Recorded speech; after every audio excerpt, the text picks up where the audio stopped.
gentlemen, welcome to J. Ellis Morse Field here at Dr. Darren Stadium for tonight's football matchup between the visiting Peabody Tanners and your Dammers Falcons. Tonight isn't just any night on the field, it's a special occasion as we celebrate our senior players and band members and color guard members who have dedicated countless hours, energy, and passion to their arts. These seniors represent Danvers with pride, resilience, and teamwork. Their commitment has set the standard for future generations of Falcons.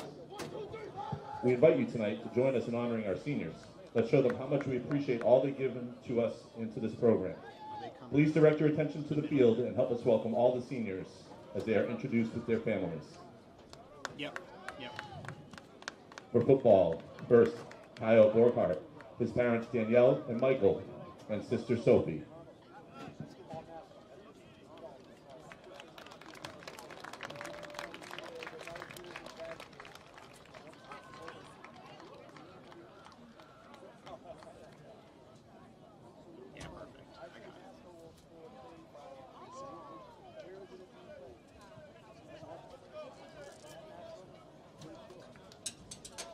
Dylan Pinocchio, his parents Kara and Anthony, and brother Colin.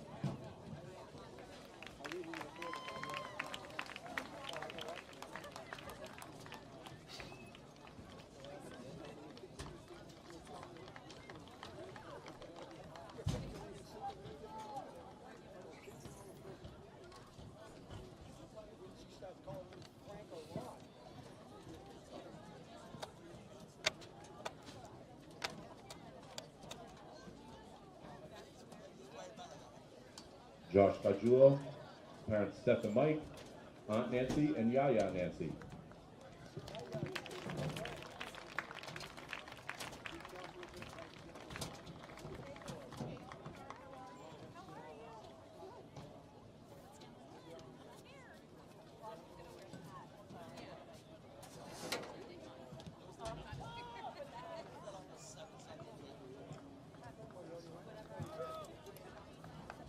Logan Graham, his parents Samantha and Ross, and brother Ethan.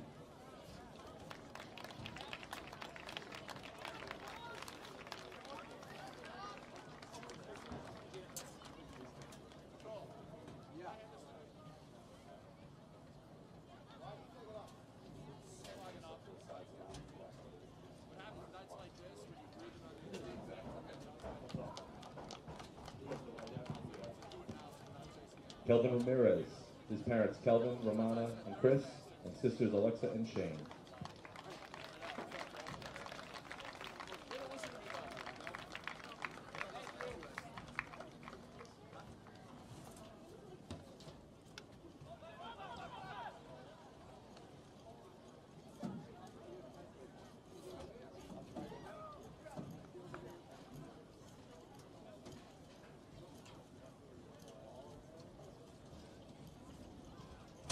Mason Ellsworth, captain, his parents Jody and Matt, David, and Kristen.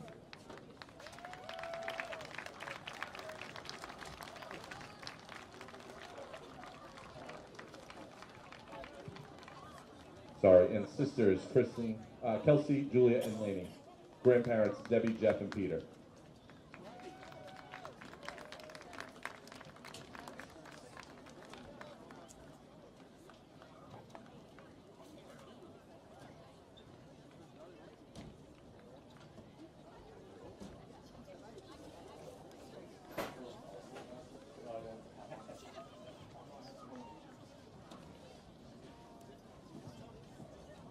And for the last football player, Captain Caleb Hostler, his parents Melora and Brady, and brothers Declan and Braden.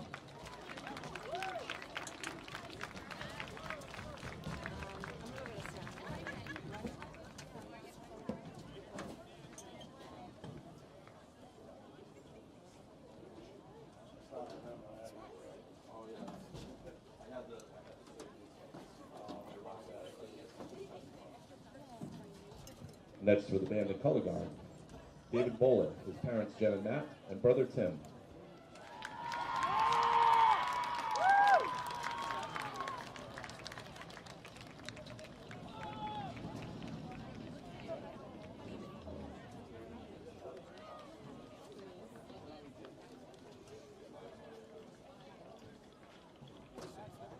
Piper Brett, parents Karen and Chris, brother Jack.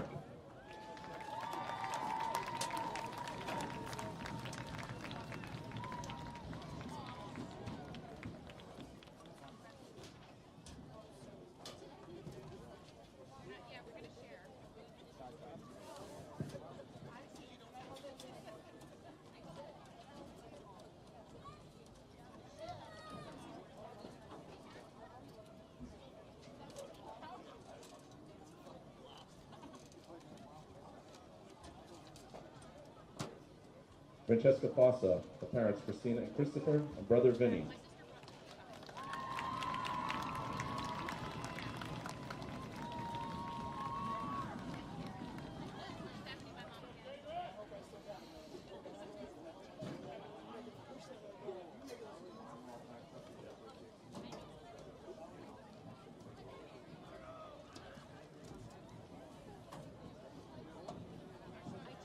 Rebecca Hicks, her parents Karen and Kevin, and sister Ashlyn.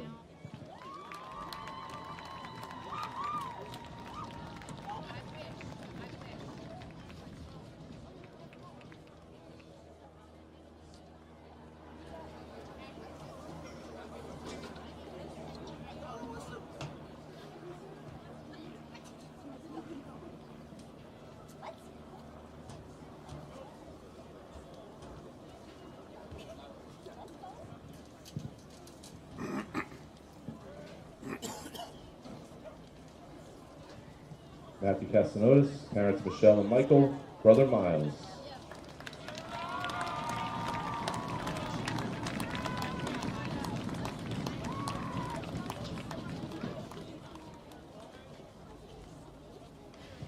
Just a reminder, you guys can keep walking towards the circle.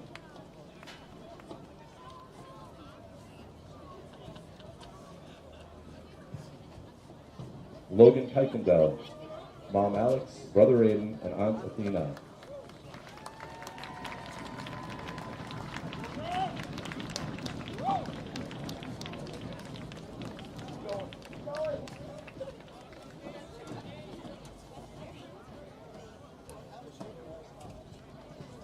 Jason Tucker, parents Denise and Dave, and sister Lily.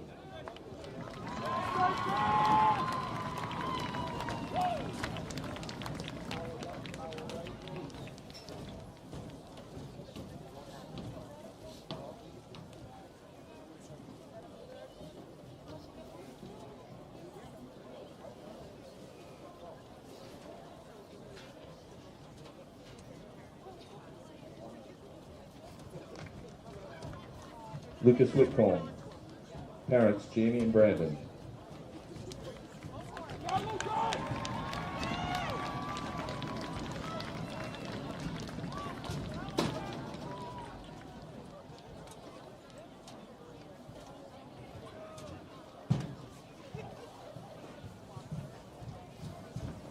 Drum major Natalie Barrett, her parents Barbara and Adam, and sister Katie.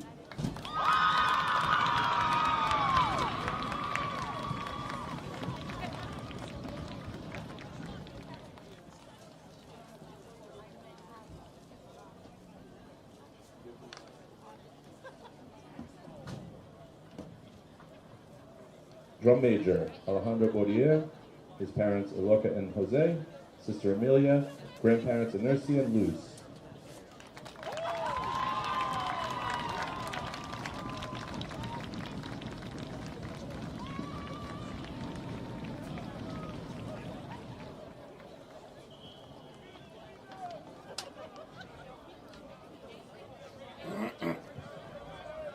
Guard captain Kylie Collins, parents Asia and Adam, sister Brooke.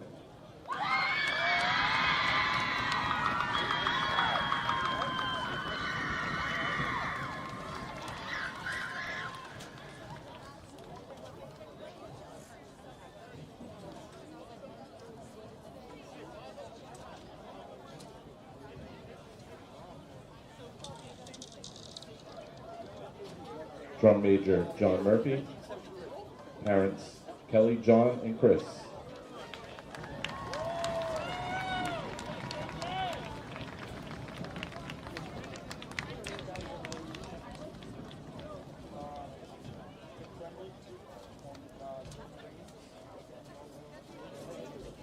11 viewers. Yep. Huh?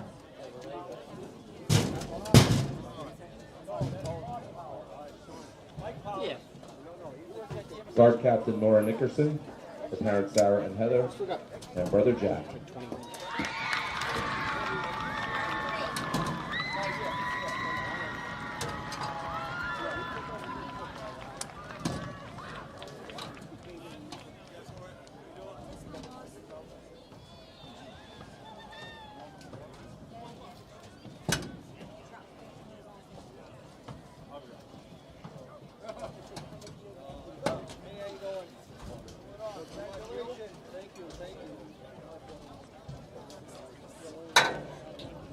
And now for the cheerleaders. Marlene Catalana, her parents Heidi and Tom, and brother Tommy.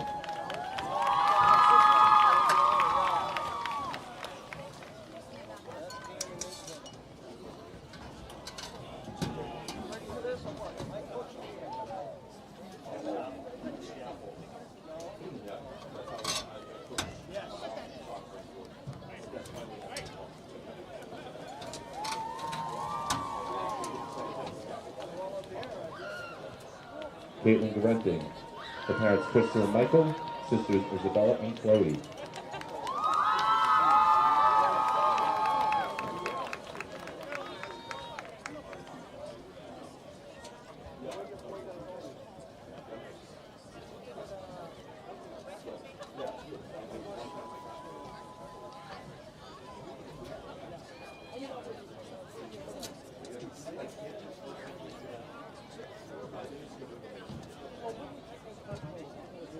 Madeline Hillier, parents Kristen and Sean, brothers Ryan and Anna's sister Emma. So Madeline Hillier.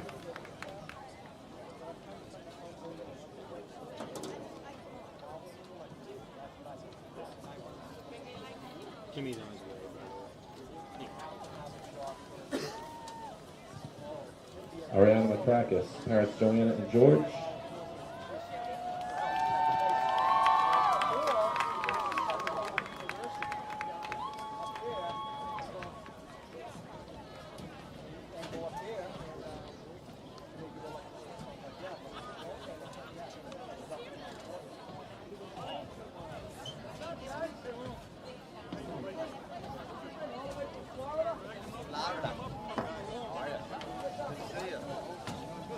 Cassie Roberts, parents Corey and Des, and sister Katina.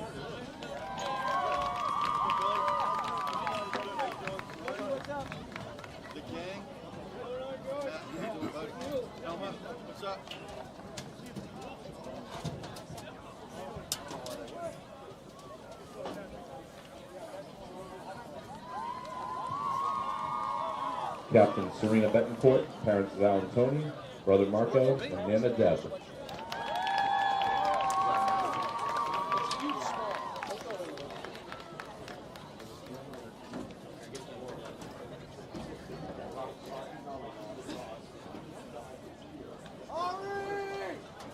I think we got 2 more groups.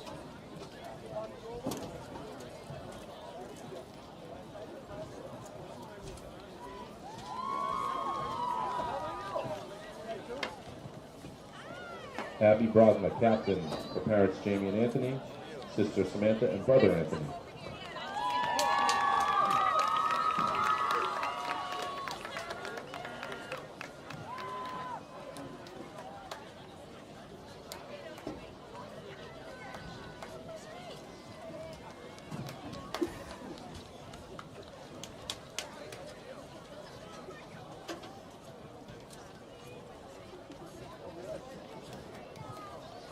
Captain Brennan Newton, parents Karen and Dan, and brother Andrew.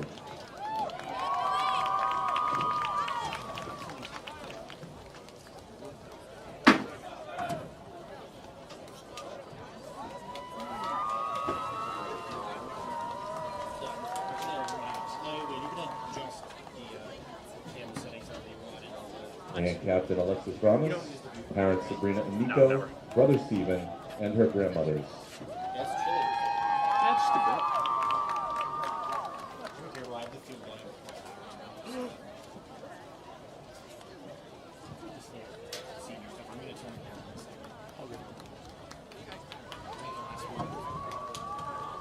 Ladies and gentlemen, let's have one more big hand for the class of 2026.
Cherry Farm Creamery and Sun and Air Golf Center are proud to sponsor the 2025 Danvers High School football season on DCAT.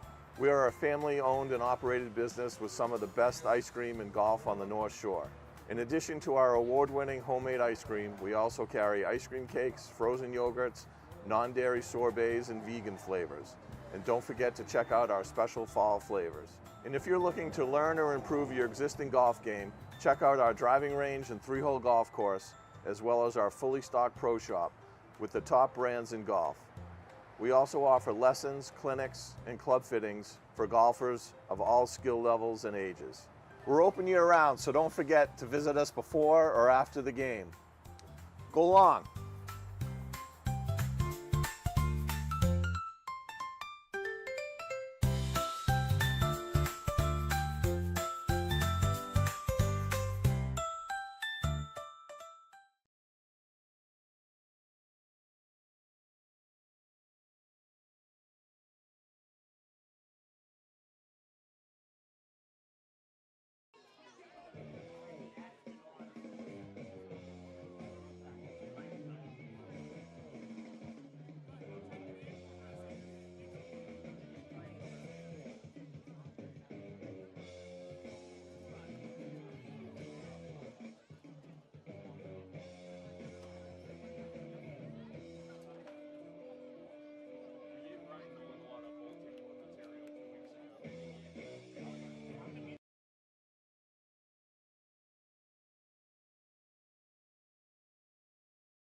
Football, but it's only on the outside.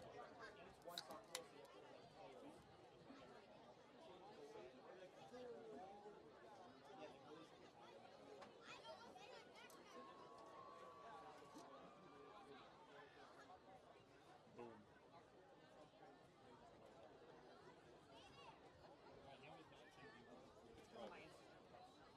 We're building up.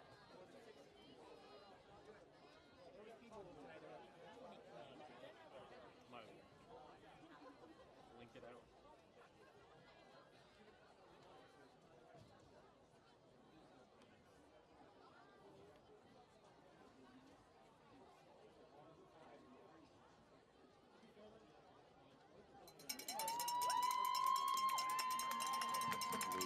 Please welcome your Danvers Falcons.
Our great nation has persevered through the leadership and sacrifices of men and women who have served or are currently serving in our armed forces.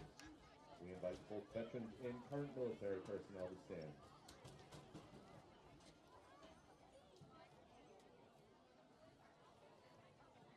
We thank you for your service to our country. And at this time, we ask that we all please rise and remove your caps as we honor America with the playing of our national anthem, performed by the Danvers High School Falcon Marching Band.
Hello everyone and welcome to Ellison Morris Field at Dr. Deering Stadium for tonight's game between the 4-2 Danvers Falcons and the 0-6 Peabody Tanners. For senior night tonight, alongside Owen Tambor, I'm Parker Hemingway. Hello, Owen. Good. I'm pretty good. How are you? I'm glad we switched it up tonight. This should be a good thing for everyone to hear tonight. We got 23 viewers. It should be a great game. Danvers needs to win this one, though. Definitely. We need this to get into the playoffs. One out of the last two. With the last very difficult matchup against Marblehead next week, this is a must-win against the struggling Peabody Tanners offense. Yeah, absolutely. But you don't want to get complacent. You need to go out there and you need to dominate because the power rankings are everything. Danvers right now sitting at 15th in the Division IV power rankings. That means they need to stay in that slot. They need to stay above 16 to automatically make the playoffs. Building off of last week, our last home game, nothing really went well there, Owen. What has to change for Danvers to go into the playoffs and continue their momentum? Well, they need to build momentum in this game against a struggling team that lost every game by at least 21 points or more this season. And this is after Peabody 2 or 3 years ago. They had back-to-back 10-1 seasons. So having a rough season this year, and Danvers needs to take advantage of it as we get ready for kickoff. Yes, Colby Medeiros will kick it off. What the heck is this? And Peabody will receive. That was interesting. Very interesting play there, but Peabody, good field position to start it off, and now we got to figure out who the quarterback is, Owen. We've seen a couple of different guys warming up here. Yeah, we've seen tons of guys warming up on the sideline for Peabody. It's probably going to be their senior captain, we imagine. Luke McGlone. Yeah, Luke McGlone, I believe. McGlone. But good field position regardless for the Tanners. Tanners looking for the first win of the season, so they should be coming out pretty motivated. Yeah, we saw them during pregame warm-ups, Owen. They were all lined up stretch. They were loud. They're ready to go tonight. Yeah, they want to get something for their coach, get something for the city of Peabody. They want to get a win on their schedule. And we're correct. It'll be number 4, Luke McGlone, leading this Peabody offense on an early 1st and 10. McGlone out in the handoff.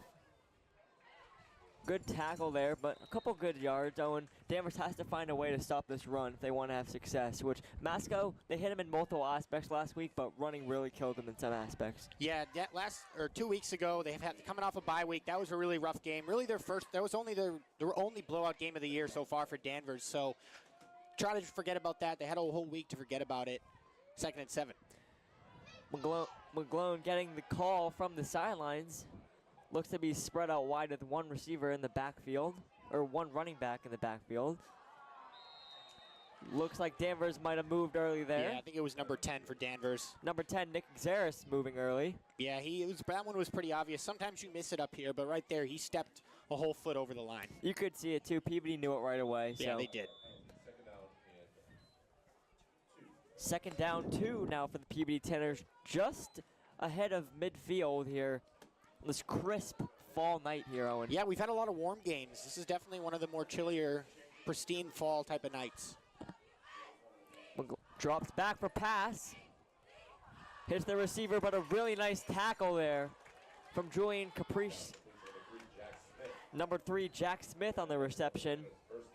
But that's enough for a 1st down, Owen. Danvers has not really seen a very pass-heavy offense besides Masco last week. How does Danvers cornerbacks have to adjust to a new play style from the Peabody? Well, right there, they were too far back on the coverage, so all the receiver had to do was run a quick curl route and come right back to the ball. They just needed 2 yards. That time it was easy for Peabody to convert on 1st down. They had the whole playbook open. We see the corners pinched in here as they drop back again, looking across the middle, and it's caught. Yeah, nice throw there. The quarterback looks composed so far, Parker. Definitely. We saw them during pregame warm-ups. I've seen a couple tape from him. He looked good. So look for Peabody to carry the pass to them success tonight. Number 7, Mark Makeda on the catch. Yeah, already 2nd and 2, now a 2nd and 3. So far, Peabody's offense looks good. Right now, they're good chunk capitalizing. plays. Yeah, capitalizing off of that field position for sure. Looks like they're back to pass again. Why not? It's worked twice. Can it work a 3rd time? Looking to the left. Finds number 6, but a really nice tackle there from Danvers. Wrapped him up right away. Ethan Schwartzer on the tackle. Yeah, I think he's actually maybe a couple yards short of the 1st down. It's hard to tell. We'll see where they mark it. Yeah, it's going to be a 3rd and 1. Good tackle there from Ethan Schwartzer. That play can either be a very good one for the defense or a very good one for the offense, depending on how many yards they get. That play has the tendency to go very far down the field. Yeah, look for Danvers on this play to maybe pinch the line. Expect the run on 3rd and 1. This is definitely 4-down territory regardless. Because field goals are not a give me in high school football, Owen. Never.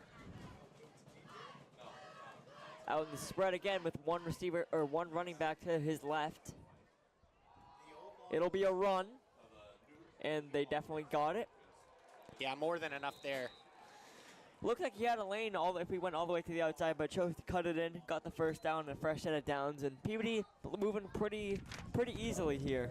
Sorry, folks, got some papers flying in the booth, but regardless, like you said, first down for Peabody. Their offense looks good. This doesn't look like the team we've seen all year on paper from Peabody and on the scoreboard. Right now, Quarterback they look looks good. composed. No pressure up front from Danvers. Look for Danvers to maybe implement more pressure, especially if they're going to be so pass heavy.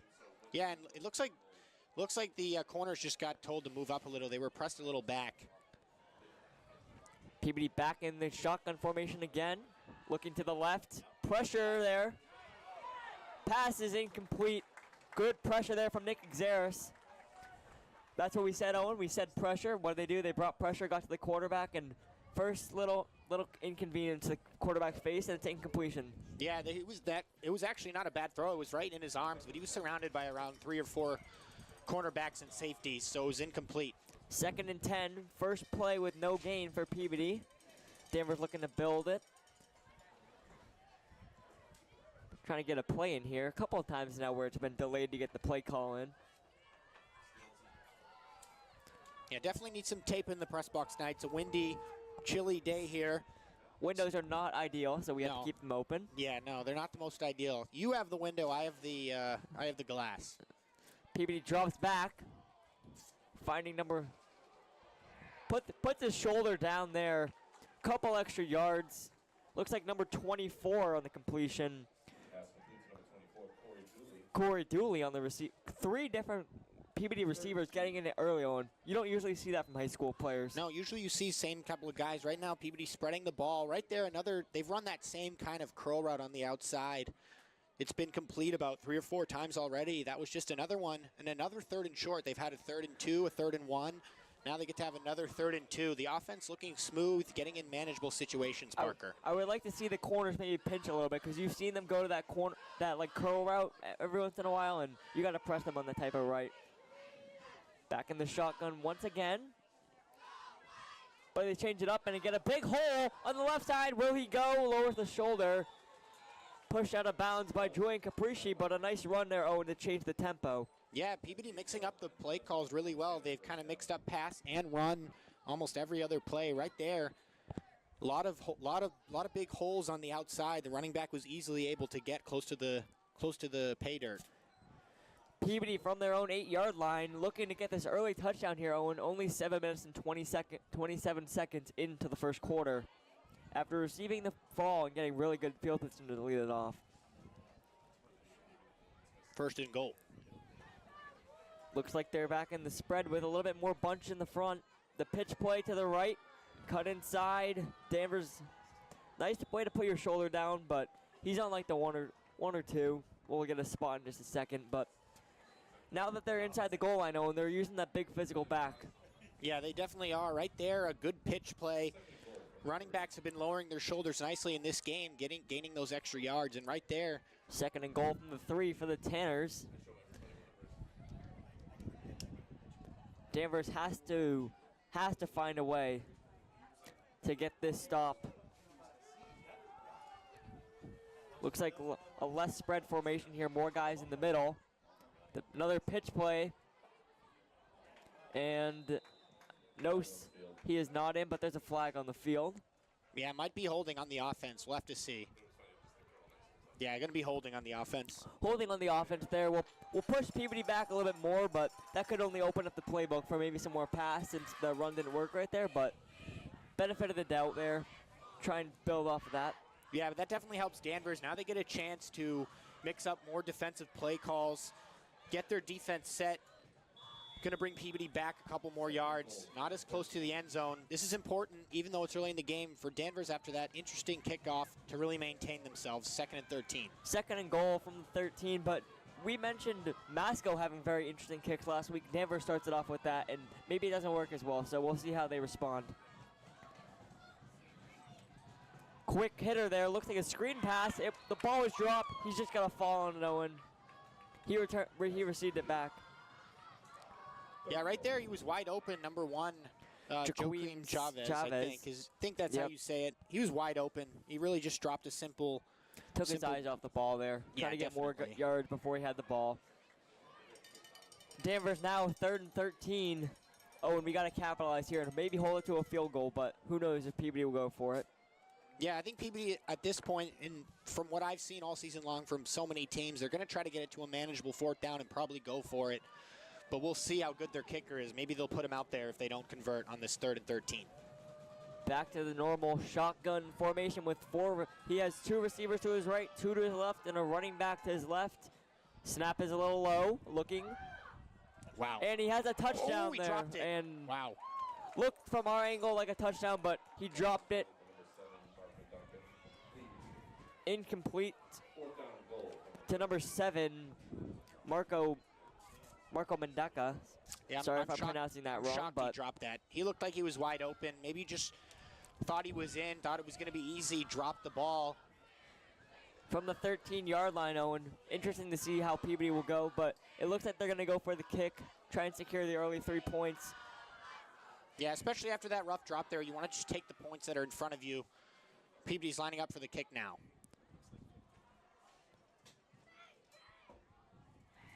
It's blocked. And it's blocked by Danvers, received by Jack Houston. He'll try and run it out. Looks like we got a Fultz. Fultz. Zach Fultz, I'm sorry. Nice block there, Owen. Couldn't find a gap to bring it all the way back. Yeah, but Danvers has been doing this all season with punts and field goals. Zach Fultz had a block just a couple weeks ago. He adds to it again. Yeah, well, Peabody right there, that might haunt them. They had opportunity to have had a wide open touchdown that they dropped, and then the field goal, they go for the 3 points. That doesn't work out, and they come away with nothing. Couple easy benefits from it's a hold against the Falcons, so looks like they will either attempt the field goal again or bring back out the offense, depending on where it's spotted. Right on the 20, looks like. Tough break there from Danvers after such a great play. Yeah, and I think the offense gets to come back on the field, actually. Offense is back on the field. 1st and 10 for Peabody. It's a shame. Or no, Danvers has it. It's very confusing. Sorry, very confusing. I always heard that there was a... I thought it was holding on the Falcons is what I initially heard. Oh. See. Now back to offense, and Zach Fultz with the carry. Yet again, another Danvers Falcons run up the middle. Yeah, we've seen this all season. Zachary Fultz has been the bastion of the offense. We can expect him to get the ball all game long. Maybe a couple plays from Jack Houston, but for the most part, the running backs get the majority of the work in this offense. 2nd and 10 after no gain on the first play. Looks like Zach Fultz has a couple blockers, cuts it upfield, and a nice tackle there from Peabody. Little chippy there. Couple words being exchanged there, but nothing that results in a penalty. It's 3rd and 4, Owen. Yeah, and I wonder if we're probably going to see a run again, I imagine. So far, we haven't seen any passes. I know it's only been the first drive. So they're probably going to stick with their initial game plan. And on the 3rd and 4, which is very manageable for this Danvers run-heavy offense, they're probably going to run it once again. They got that bunch formation like the wing T and they do go with the run. A big hole there. Ooh. Zach Fultz just tripped up at the last second, and that could have been big. Yeah, he almost got it there. That was actually Jack Houston. Sorry, yeah. No, you're good. They're 9 and 5. 9 and 5 look very similar from up here. Yeah, that Peabody guy saved a touchdown, though, for sure. If he didn't get him by the ankles there, he was gone. It's very nice run there to reset the downs and maybe give them more area to work with if they want to implement the pass.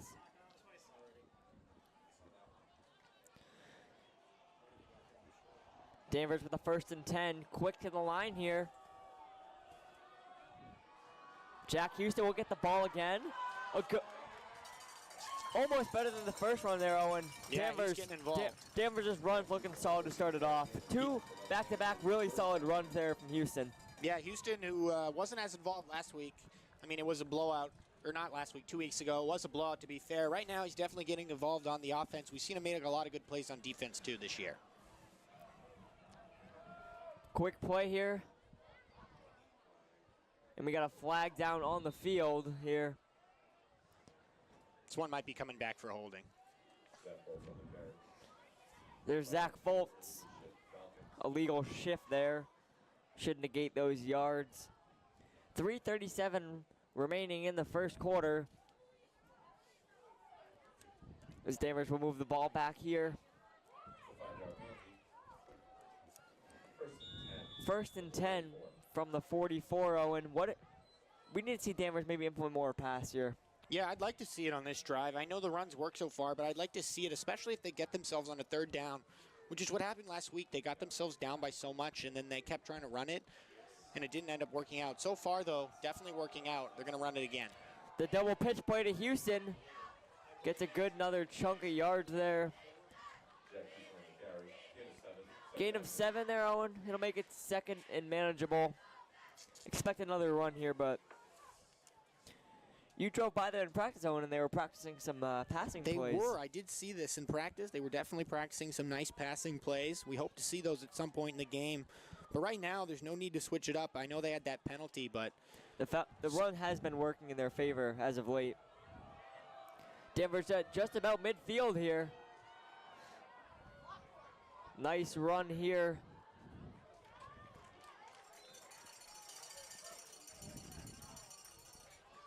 Zach Foltz. A little slow developing there, Owen, but turned into another solid first down. Yeah, he was following his blockers nicely there. They were kind of setting up for him on the outside. He followed them. He had his hand on the back of one of the linemen. Running behind that very experienced offensive line of the Danvers Falcons. We mentioned at senior night, Captain Mason Ellsworth has been creating some nice run lanes for these Falcons. Absolutely. Zach Foltz, that one did not work. Right from the get-go, Peabody was there to sniff that one out. It's a loss of yards. Yeah, that was Corey Dooley, tight end / defensive lineman right there. He sniffed out that run, and he came in easily. He got his hands wrapped around the shoulders. Corey Dooley, we saw him get involved in the offense, in the passing game, and now he's making an impact on the run game here.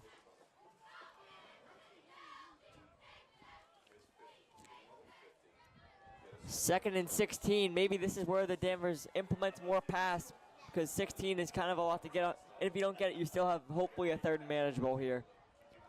And I'm wrong yet again. Pitch play to Houston. Really solid game. Really solid there. Way to reset it, or at least make it a third manageable. Yeah, that's going to make it third and manageable. They were on a second and about 16. They now should be on a third and 6. Exactly. Nice gain of 10 there. Jack Houston's been getting some nice, easy run lanes to start this game. Yeah, he has. And Foltz has had some good runs too, but for the most part, Houston's been the main running back in this offense in this game. Not all season long. It's definitely been Foltz, but right now, Houston. It's been a good mixture so far. Just about under a minute to play in this first quarter. Jack Houston cuts it up. Nice run there. Wrapped up right away by number 5 for Peabody, Alexander Vincent. Alexander Vincent. Sorry if I'm pronouncing that wrong, but nice tackle. Yeah, it's going to be 4th and 1. They're going to go for it, though. We already know this. 4th and 1. Very deep field goal for high school. If you don't get it, you still put him back pretty deep, so I don't mind this from Ryan Nolan.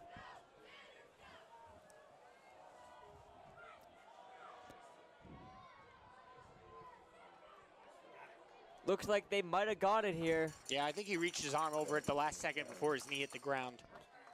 Nice awareness there from Jack Houston. Not every running back will know to reach their arm over, especially he at this did what level. he needed to do there. Just about 18 seconds here. It looks like this first quarter will just about be coming to an end. And just with two running teams, quarters go by quick, so you have to capitalize on your opportunities. Yeah, and right now they're actually going to maybe they're going to run a play here potentially. And it looks like they'll get one last one off here. Houston looking for the edge, and it does not work. Couldn't find the edge. Got blown up in the backfield. Couple whistles here. Flag will stay in the pockets. Oh, never mind.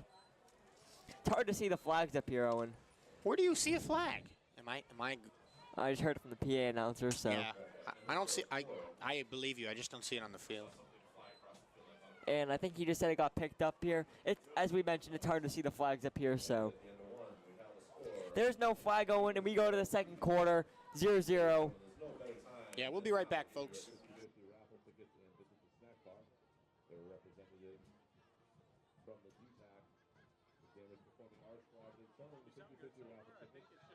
only so many ways you can say it now. That's another run up the middle.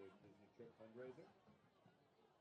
And if you hit the snack bar, Are any of the names? Southern Amherst has all kinds of food. They have pizza, popcorn, candy, drinks, cookies from the Cookie Monster. The Legends Club would like to thank their sponsors, the Danvers Butchery, Danvers Pizza, and the Cookie Monster.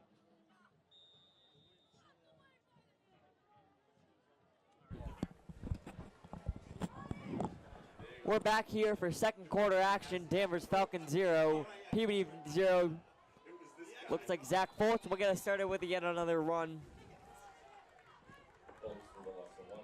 Another loss of 1. Back-to-back tough runs there for the Falcons. 3rd and 18. Looks like if I was Danvers' own, I might implement some passes because you've seen back-to-back runs become very much a struggle. So if you mix it up, maybe Peabody will be less likely to expect a run. Yeah, exactly. They had those big runs at first, Danvers. Now they get stopped, and it looks like it is going to be a pass. Nate Wise dropping back, looking, doesn't have an option, and Peabody's there. Tough break there from Nate Wise. Almost no time.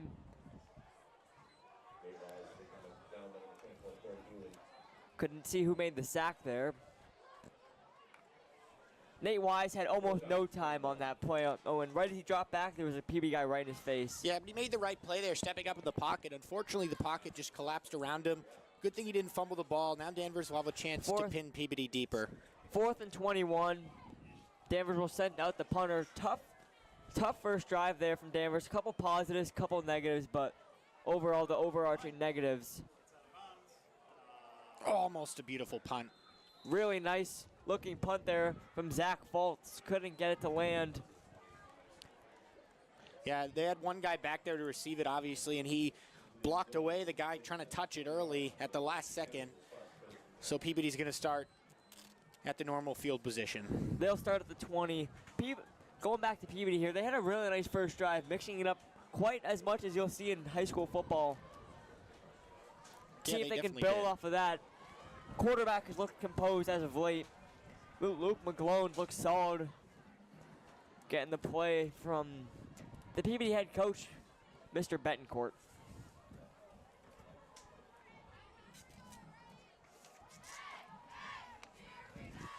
What are you looking for? Coach's name, but yeah, Got whatever. you. No, I got you.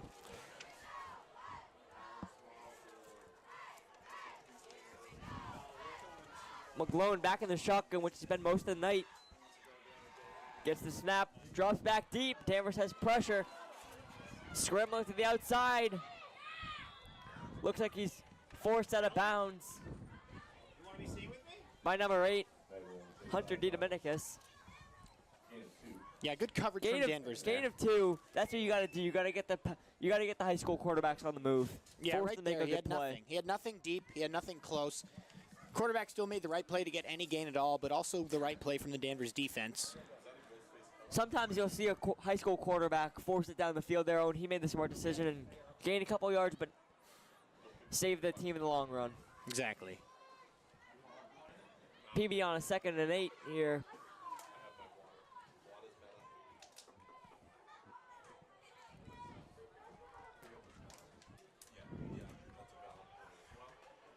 Peabody back out in the spread formation. Very few high school teams you'll see run many spread formations, but Peabody's done that as of late. Back in the shotgun, looks to pass. Pass is complete. In a big gain there. Looks like number 14. Number 24. Core Dooley. Looks like the main target for McGlue here. Yeah, he's been the main target. He also had a play on defense on their last drive when they were on the defensive end of the ball. He's also a captain, too, I believe. He's making a lot of good plays right now. He was wide open there for his quarterback.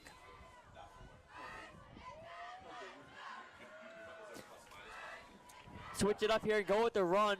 Puts his head down and gets a good, solid gain there. Peabody has been really solid at mixing it up. Couple good pass plays, and then right when the pass doesn't work, they go to run. So it's very unpredictable for Ryan Nolan's team. Yeah, they have looked pretty good, and this is not the team we were expecting with their record at being at 0-6. They've lost every game by a significant amount. But right now, Danvers looks like they're on their back foot even in a tie game. Peabody looks like the better team so far early. They are also in a higher division, so. That is true. Good pressure from Danvers. Forced him to throw it just a little bit short. Yet again, Hunter DiDomenicus on the pressure. Forced him to throw it just a little bit short. Jack Smith, the intended receiver, still stands true that he's moving the ball around. Many different receivers here. 3rd and 7. Can Danvers get a stop? On their own side of the Falcon.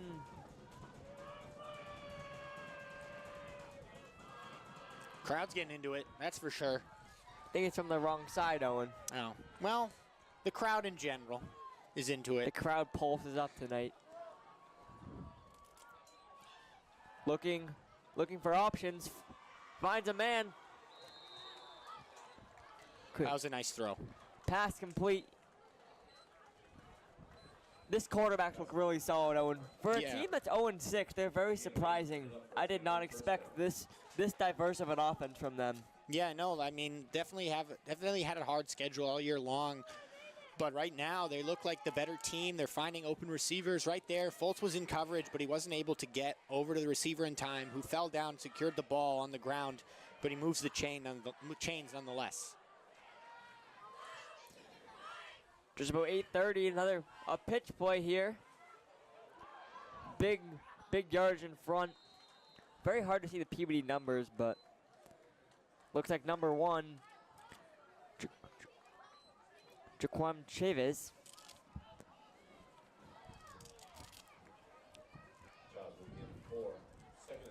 Gain of 4, 2nd and 6. Peabody moving the ball with some good urgency here. Yeah, definitely. They're mixing up the plays, as we've talked about. It's been about run, pass, run, pass. They really mix it up every time. Right now, it looks like they're back in that similar spread formation with just running back in the backfield. Very similar to a pro-style offense, Owen. 1 running back, wide receivers out. Quarterback drops back yet again. Good pressure, and he will go down, Owen. Yeah, he got slammed right there. Looks like Lucas McGloin on the pressure from the Falcons. Hunter needed to make it in there as well. Danvers got the pressure they needed there. Yeah, and that's what they need to do. So far, other than the time they flushed him out to the left, he's had a lot of time to make these throws that he's been making all game. Right there, he got slammed. I'm surprised he held on to the ball. That was a big hit. A couple guys around there, too. Hunter was right there as well. Yeah, that was a vicious hit. That's what Danvers has got to do. Get pressure, because McGlue's proven he can find a receiver if he has the time, so Danvers has to implement the pressure. Yeah, now in 3rd and 15, they're definitely going to be in pass coverage. Here we go. 3rd and 15, big play here. Drop back yet again. Logan Travers in the backfield, flips it off. And as long as he doesn't get 15 yards, looks like they might have forced the punt. Nice screen pass there, Owen, but gain of 6, 4th and 8. What are you doing here, Owen? I'm punting the ball if I'm Peabody. The offense has looked good. I know they haven't been able to convert. Right there, unfortunately, the sack just brought them too far out of a position to convert the chains. They're going to punt. They're in this game right now. 0-6 team. You're in the game. It's tied 0-0. So there's no reason to panic and try to go for this with a 0-0 game. And I think they're going to do what I'm thinking. They are. Look, it was rough there in the beginning, but Danvers really locked it down towards the end of that drive, hoping they can build momentum here as Nate Wise will try and lead this offense into some nice plays. Good pressure again from Danvers up front. Colby Medeiros. Yeah, they almost blocked that again. That was very, very close.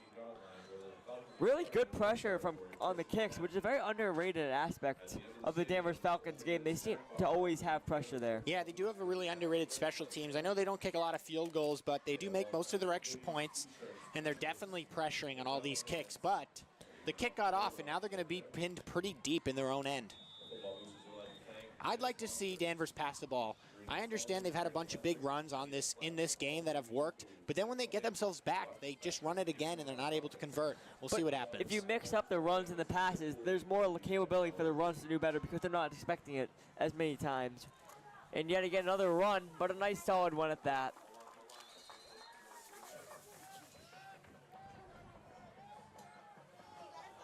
Looks like Jack Houston on that.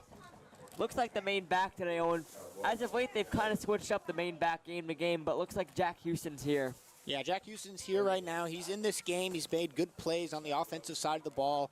Made good defensive plays all season long. He's really been junior captain. Yeah, he's also a Cherry Hill Cherry star. Hill star. Cherry Hill star. Let's not forget. Don't forget your ice cream here, folks. There he is again. Another good run there from Danvers. Just about 5 minutes, 24 seconds. Gain of 5, second and 5. Now this is where you got to implement the pass because you're in a good spot where you're not going to be too pushed back if there is a sack. Maybe try and force it down the field a little bit. You receive the ball half, you need to find a way to score and then try and build going into that second half. Yeah, this is obviously a big drive. Not too much time remaining. They need to get a score. It's going to be holding. Looks like Kyle Bogard, the senior, very minimal work this year, but he's been solid in the minimal touches he's gained. Yeah, he had one game that I remember where he had a ton of carries, maybe a couple touchdowns or two. Solid player all around, but this one's coming back for I believe, a chop block or a hold. Holding on the Falcons there. And that's kind of killed them on a couple drives. It's killed both teams. Peabody had one when they were in the red zone against Danvers. Danvers has one right here, and now 2nd and 5 is going to turn into, I believe, a 2nd and 10 or more. So penalties really hurting both teams, and that's why we remain 0-0, Parker. Clock will begin running here just under 5 minutes to go, and with two running teams and two quick-moving offenses, the second quarter and first quarter go like that. Nice and really quick. fast. Peabody stacks the box, expecting a run. Danvers fulfills their wishes in a run, and it did not work out there, Owen. Very tough sequence. Yeah, very tough sequence there. Peabody, I mean, Danvers hasn't thrown the ball once, so why do anything else but stack the line? If I'm Peabody, I'm bringing everybody in the line and forcing Danvers to change, which, I mean, they played Masco last week. They didn't change there, and they had some big dudes up front. Yeah, but Masco had some huge players and a lot of big stars, and that's why Masco is one of the better teams in the state, but I mean, you got to win this game. You got to come out strong, and so far the offense hasn't been strong. Really solid run here. Kayo getting some good yards there, Owen. Yeah, he's going to be maybe 3 or 4 yards short. We'll see what Danvers does. Maybe they'll play aggressive in a 0-0 game. But we have a flag again. Flag again. Looks like it's coming back. It looked like maybe no, it's sideline warning. Interesting. I don't think I've heard that one yet this season, Owen. No, definitely sideline not. warning. Maybe their coach is creeping in a little bit too much. Not really sure what warrants a sideline warning, but I think you can play with the line, literally and figuratively. You can come up a little bit, but eventually, if you do it too much, the refs are going to give you that warning. And we got a player down in the field here for the Falcons, I believe. He's being blocked by the refs, but we'll see who it is in a moment. Hope he's okay.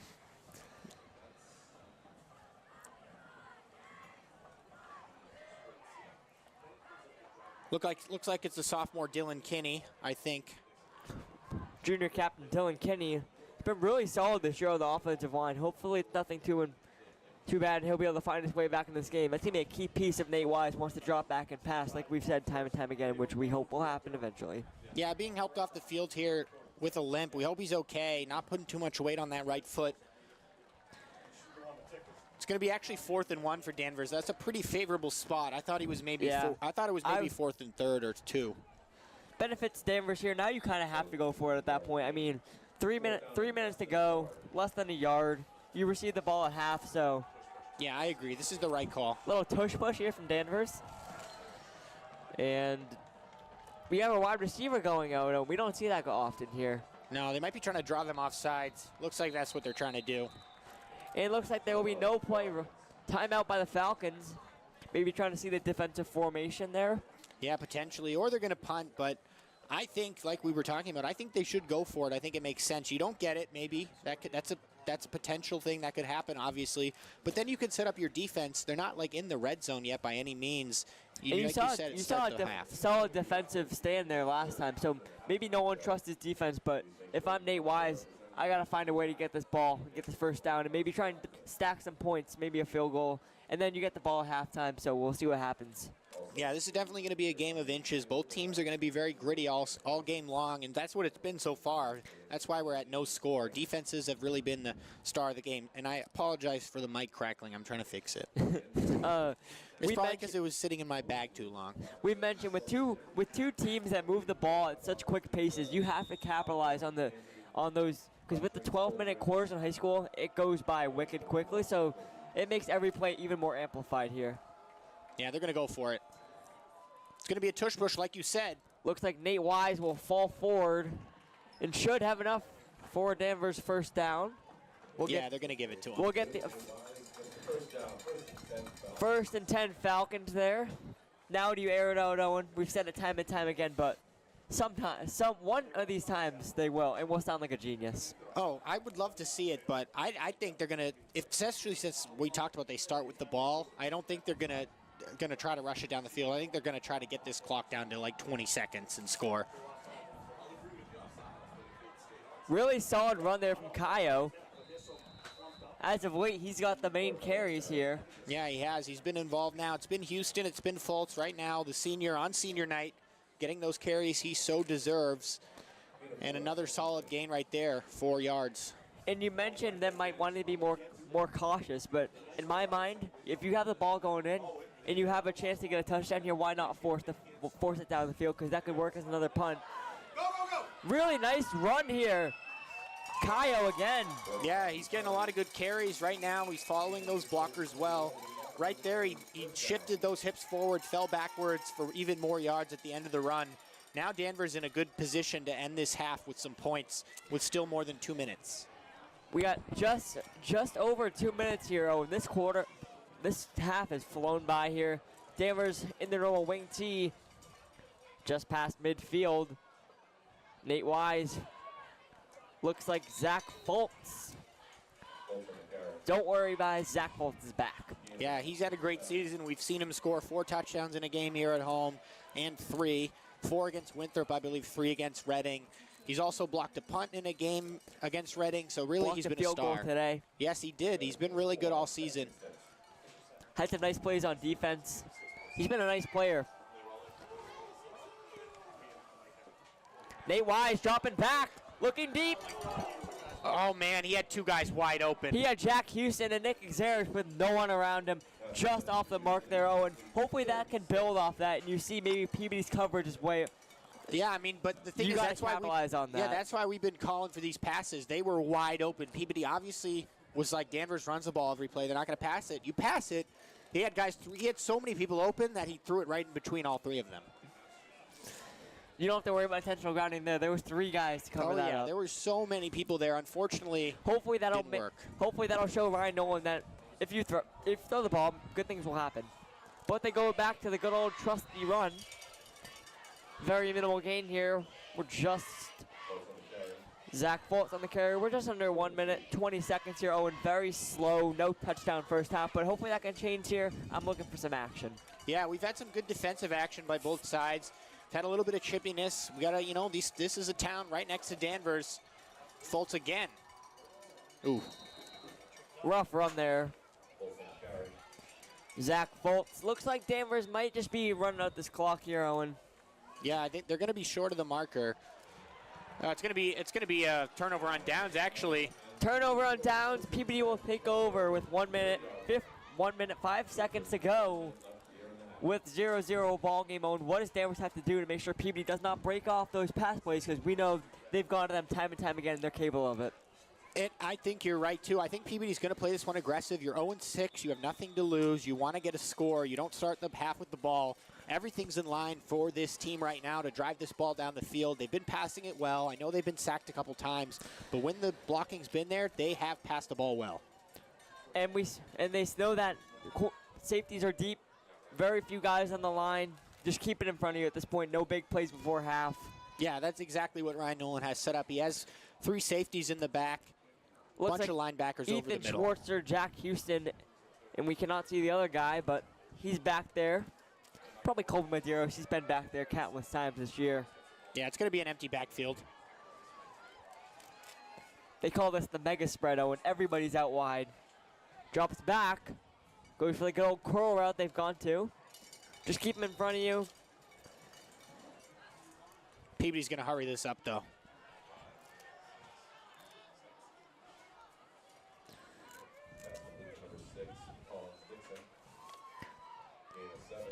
Peabody speeding it up again from the shotgun.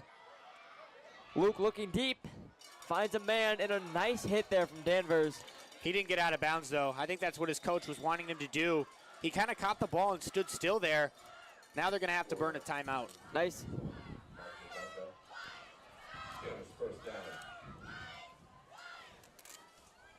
Yet again, Luke McGloon looking very comfortable back there, Owen. Very little pressure.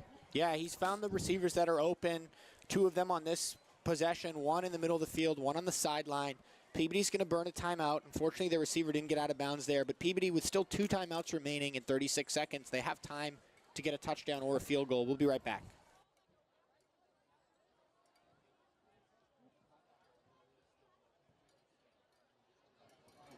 That play action would have been so good if we actually got it. Yeah. What was he getting pressured or did he just chuck it? Ladies and gentlemen, just 36 seconds Snaps left the here. camera so fast. This might be a great time to hit the snack bar and get a cookie. Cookie Monster cookies are in the house. They also have hot dogs, popcorn, pizza, hot drinks, and cold drinks. Welcoming you back, folks. 36 seconds remaining in this half. We got a 0-0 ball game. 65 viewers right now. Thank you for tuning in on YouTube. Don't forget to go get your ice cream. Absolutely. Empty backfield once again. Pressure from Danvers up front. And he finds a lane. They'll let him stop the clock there, Owen. Yeah, good play. This Peabody quarterback's been pretty mistake-free. Luke McGloin looking like he can scramble and just adds another very three-dimensional offense here from Peabody. The run, the pass, and the quarterback awareness, top-notch in this first half. Yeah, they have been good despite not scoring. They just can't figure it out when they get in the red zone, which has been a couple times. But right now, this drive with limited time, Peabody is moving the ball pretty efficiently. They just got to find a way to get over midfield. If I'm head coach of Peabody now, I'm looking to get a field goal, Owen. Yeah, I am too. Especially with the pass, they can work the sidelines and hopefully set up for a last-second field goal, which could be very key if you look at this game. No points. Runs the screen. The ball is dropped.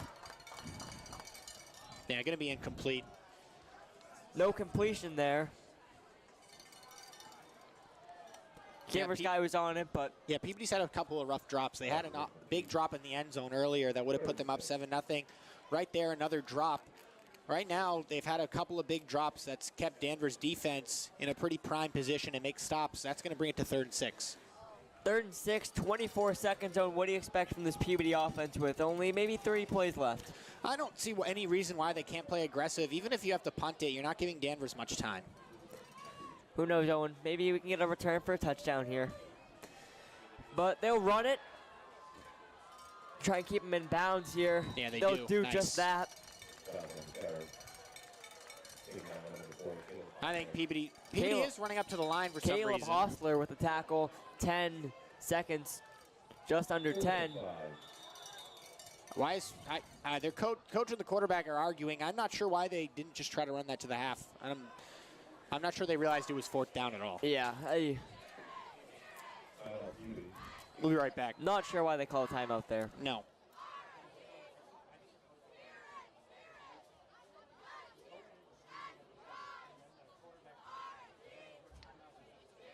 Number 7 was the one who had the drop in the end zone. Number 1 is the running back who's dropped through.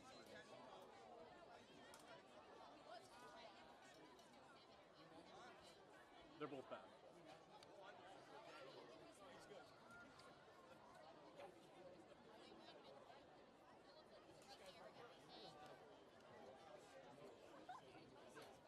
There's been a lot of like 10, 15-yard runs, which is good, but just like nothing in the short term.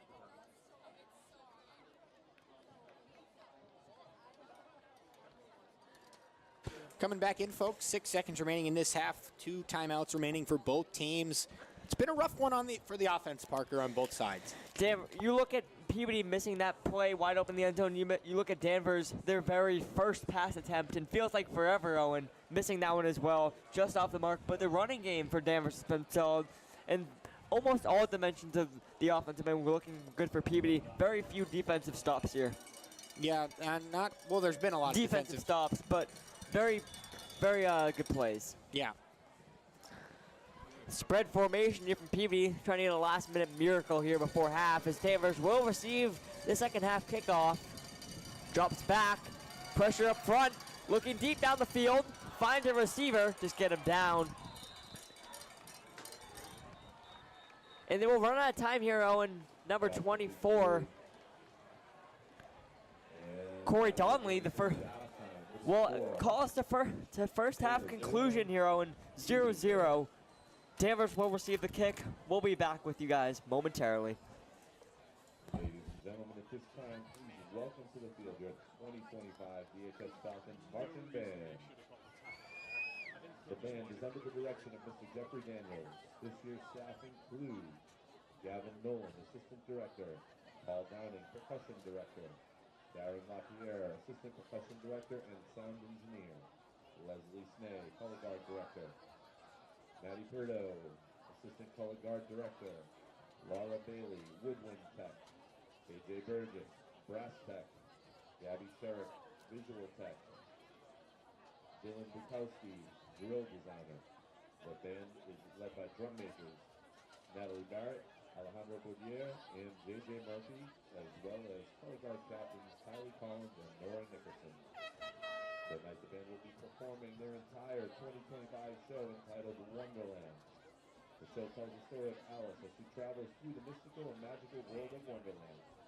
The band has competed twice this year so far at the NESBA competitions and have received first place in both events, also winning all three captains awards: Best Music, Best Visual, and Best Over Effects. Their next competition is tomorrow, October 25th at Reading High School, and they will be performing at 4:45. We would like to also give a special welcome to the middle school band who's watching. Ladies and gentlemen, please sit back and enjoy your journey down the rabbit hole.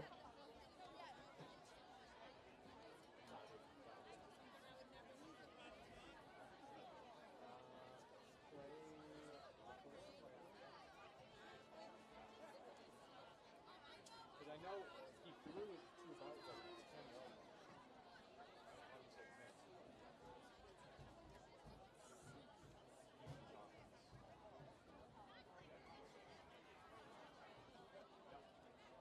A little bit.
Ladies and gentlemen, once again, the band will be performing tomorrow at Reading High School, and their time slot is 4:45.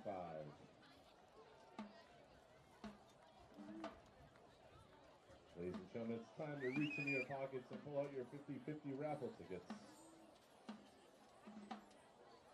Tonight's winner will receive $200. Tonight there were red tickets and blue tickets for sale. If you have a blue ticket, sorry. If you have a red ticket, you could be a winner. Tonight's winning ticket is red, number 542-8722. Once again, blue tickets are no good, red ticket 542-8722. Please head up to the press box if you have that ticket.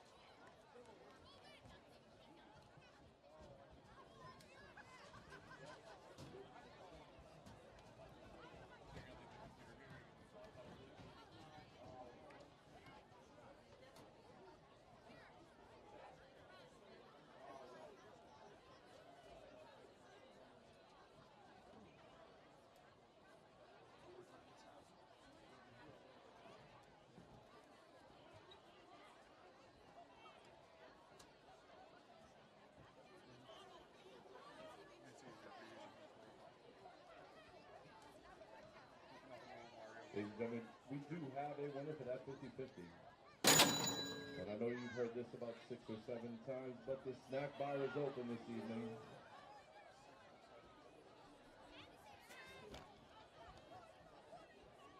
We have pizza, we have hot dogs, we have popcorn, we have Cookie Monster cookies, we have hot drinks, we have cold drinks.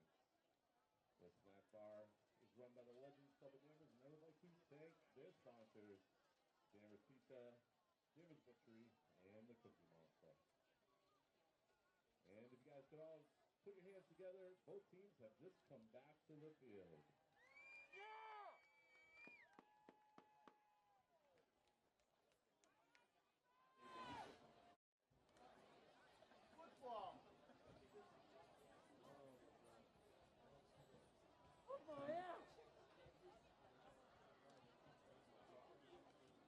Welcoming you guys back live here to Dr. Deering Stadium for this barn burner of a matchup, Owen. 0-0 after 2 quarters. Owen, what has to happen for this to be continued of this great matchup? Well, both teams' defenses have been pretty good all game. I was almost said all season, all game long. Even when teams have gotten in the red zone, they've managed to make the stop. It really comes down to, for both teams, just breaking through and getting that one score. Peabody had a chance. They had a field goal opportunity. It was blocked. It was going in, but it got blocked. Danvers has had a bunch of opportunities, but both teams just unable to get it over the end zone and into the end zone. Peabody had a chance. 0-0. Peabody had a chance there, but a couple drops here and there, but yeah, they did. They dropped a wide open pass. There's been a lot of dropped passes from Peabody. A couple screen passes they've dropped. That pass wide open in the end zone where the cornerback was a couple of steps behind. It's going to come down to one team, I think, just scoring that first touchdown. We're in for a low-scoring. Sometimes the game starts off low-scoring and then it picks up. I think we're in for a low-scoring game the rest of the game. Definitely. We mentioned Danvers have only one to maybe one or two passing plays there, and one of them could have been for big yards. What went wrong there? What went wrong is they don't really pass it that much, and when they did have that opportunity, he had like 3 guys wide open because Peabody was expecting the run and sent in pressure. They didn't have enough guys drop back in coverage. There was 3 guys wide open, and Nate Wise, he kind of just threw it in between all 3 of them. That's something they're going to look at the end of this game no matter what. But as we've talked about, this is a must-win for Danvers to stay in the playoff chase in their division. Right now, sitting at 15th, they need to be in the top 16 to make the playoffs. And if they lose the game to an 0-16 and then play Marblehead next week, that's going to be a tough 6-0 Marblehead. Yeah. They need to win this game no matter what. And then if they win this game, they need to keep it somewhat competitive against Marblehead to have get a a good chance. seed. Yeah. Danvers will receive the kick here. We're just moments away from getting the second half underway. Looks like Ethan Schwartzer and Colby Medeiros back deep. Kind of blocked by the window here, but Yeah, the classic window. I think Jack Houston's back there too on the far right side. and we're underway here, folks. Returned by the Falcons here. Very minimal gain, probably about the 36, 37-yard line. What? I have no idea what is that happening. thrown? What is that thrown on the field? Looks like a flag. Why is the flag bright orange? Oh, and it's high school football. We got What's going on? We What's have- going on? Oh yes, that's right. It's pink for the. I see. That's why I've been missing the flags all night. They made them pink. face mask against the Tanners, Owen. I see. I didn't know. I knew that was pink for breast cancer, but I didn't know they make the flags pink too. That's why I missed them earlier. I was expecting a yellow flag. Same thing here. I mean, they're kind of hard to see anyway when they fly around here, but nonetheless, Danvers gets the benefit of the doubt on that one. Yeah, that's going to help them a lot. Wow. Yeah, they're going to move up a hefty amount. Mentioning Danvers very rarely passing, the running game here was very solid. Kyle Bogard, Jack Houston, and Zach Foltz all getting pretty equal work in that first half, Owen. Who gets the main carries in the second half? I think you got to rely on Foltz. He's been really your main back all year, who's breaking up, got the biggest passes. But it is senior night, so Houston's a junior anyway, so Kyle, Borghardt yeah. will be the one getting a lot of carries, I think, on senior night. But you also have to focus on winning this game. That's a good run. Zach Foltz there continues the trend he's done all year. Really nice run there. Yeah, good run there. 11-yard gain, Danvers first down. The run has not been the problem as of late for Danvers. No, the problem is when they've run a couple times. Oh, another face mask. Yet again, another face mask.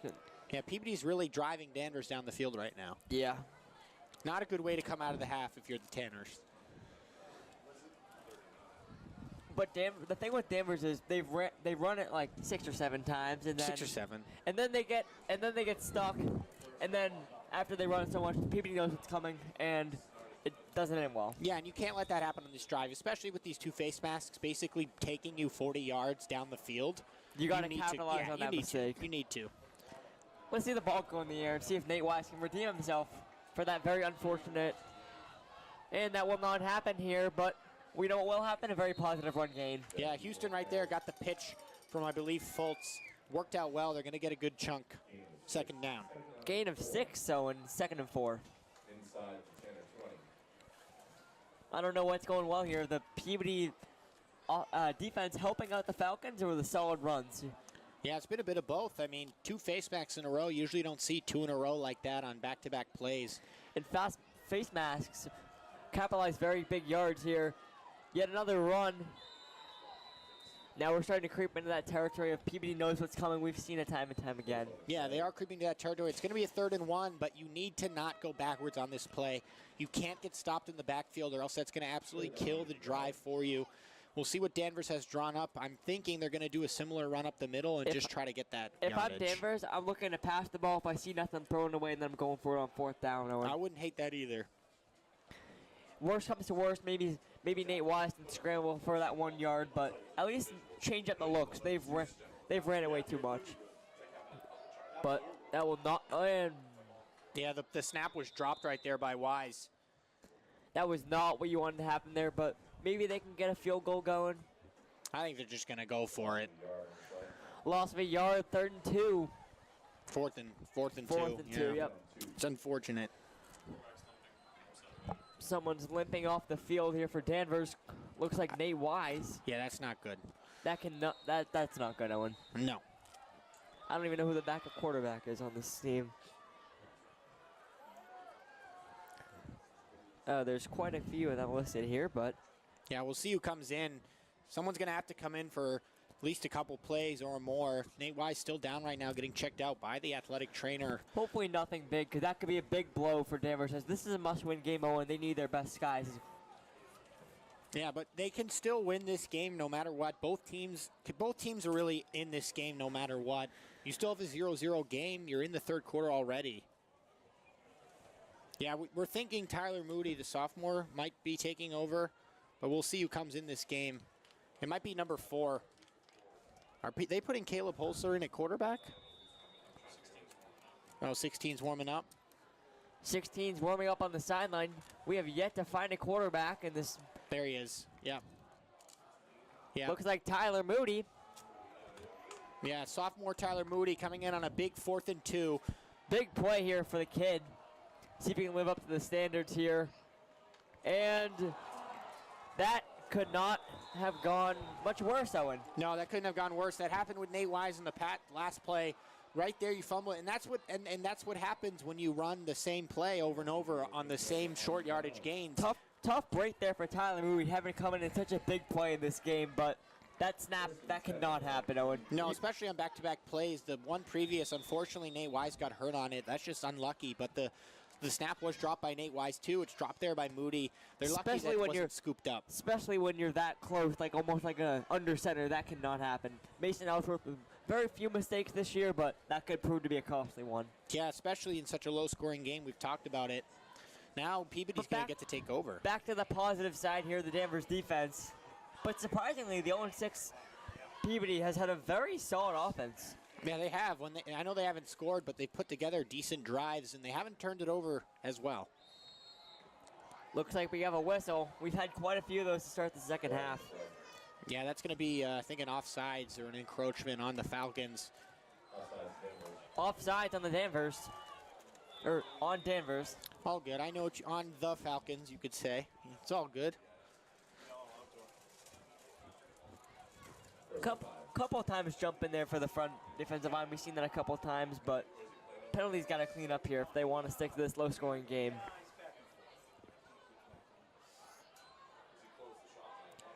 Another screen pass. This one's caught with a big yardage gain. Colby Medeiros struggled on the tackle there, but Logan Travers is there to pick him up. But first really big play we've seen in a while from both these teams. Yeah, that was a nice play there. There's been a couple of dropped screen passes by the receiver right there. He caught it cleanly, followed his blockers on the outside, and made it all the way closer to midfield, the 40-yard line. Just under 9 minutes here. Peabody drops back yet again.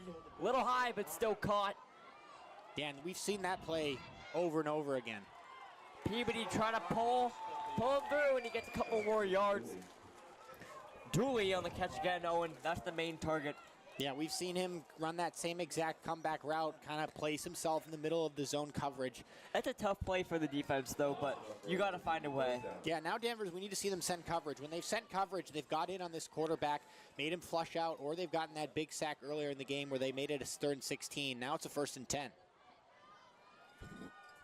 Drops back yet again, looking on the right side this time. Same exact route, but much better defense there from Danvers. Very minimal gain. Yeah, much better coverage there. You were kind of right step for step with the receiver. You tackle him in bounds. It's going to bring up a 2nd down and 5. Now would be a good time for Danvers to bring in pressure. We've seen when they brought pressure, and it's been pretty effective. 1 sack earlier from Lucas McGloin, but Luke McGlue has been under pressure and hasn't always made the best throw. But can you stop recording just because I need it for tomorrow?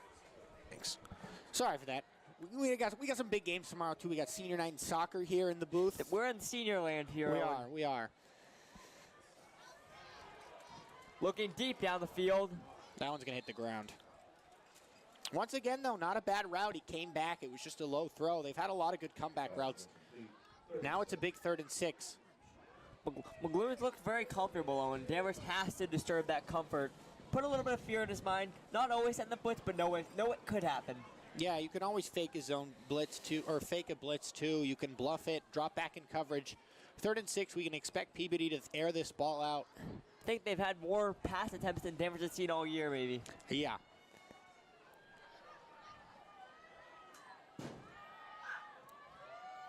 Ball's over the middle. Almost picked, wow. Really good coverage there from Danvers. Matt Nikiforov in there, very close to interception. One of the better coverages we've seen from Danvers as of late. Yeah, they had a couple guys in zone who were there to support the man coverage. They almost got the pick. Now this is a big play call for Peabody. They might just go for it. 4th down and 6. Yeah, you're kind of in that no man's land where Yeah, they're going If you for don't it. get it, you're still going to pin him back pretty far. So Yeah, Luke McGloin going to stay on the field with his team. They're going to go for this. And I don't blame them. You're 0-6. You're in What do a you have tight to game. lose? Yeah. You're in a tight game trying to against play a better spoiler. team. Trying to play spoiler here. Yeah, literally. Now, Danvers really needs to be aware of these comeback routes over the middle. Make sure you're nothing over the top, but everybody's. Danvers jumped. They didn't call it. Now they do. Now they do. That's happened too much, Owen, in this close game. You can't have that. Yeah, that one was obvious. They kind of delayed calling it for a second there, but it was obvious that two guys on the Danvers line jumped over. Now it's 4th and 1, and there's no question you're going to go for it. 4th and 1, Owen. Almost the entire playbook's open now. Yeah, you can run anything you want. You can run a pass. You can do a run. You can do anything. Both types, pass and run, have worked equally as well almost, but the run definitely has less chances. You could even punt it, You but could. I doubt that would ever happen. That'd be crazy if they said, "Now we're punting it." And then they fake the punt. Well, none of that will come to fruition here. They're back in the shotgun as they've been majority of this game. Stack the box for Danvers on a big 4th down. The end around. Plenty of room here. Can he get the edge? He does. Pushed out of bounds. You could have a late hit out of bounds there, but you don't. Yeah, you do. Oh, you do. Tough break there from Danvers. That can't happen. He was going out of bounds. You just got to let him go. Yeah, Denver's looking undisciplined on this drive. You get the late hit there out of bounds. You've had the 2 offsides. Danvers looks flustered, and really, I can't blame the defense. I know this drive isn't looking good, but the offense has just been abysmal. It's been bad. You got to stay composed. You got to know it's a 0-0 game, and you don't want to give them anything else. Both offenses have struggled as of late. You can't give them any extra hope. 1st and 10 from the 15 is Peabody. Looks like number 3, Jack Smith in motion. Or they're just changing a play. Everybody's in motion. Playing. Gets the snap, looking left. Really good. Julian Capricci got the hand in there, but you can see he's frustrated with no pick there. Tough break, but good play. Yeah, some extra clicker after the play, too, between 52 on both teams. Nothing was called, though. But you still have a chance to get a stop here. At least hold them to a field goal attempt. 2nd and 10. 2nd and 10. Do something. Really good defensive play, but you could see he was frustrated about that interception there. Yeah, there's been a couple of chances for them to come away with picks on this drive. Come on, we need a stop here. Looking left, finds a man. Really nice job to swarm, but that route keeps giving. Route is worked time and time again. Yeah, that route has been wide open, but now a huge 3rd and 6. There can't be any penalties again. You can't have it happen. We have someone down on the field here. Yeah, we'll be right back.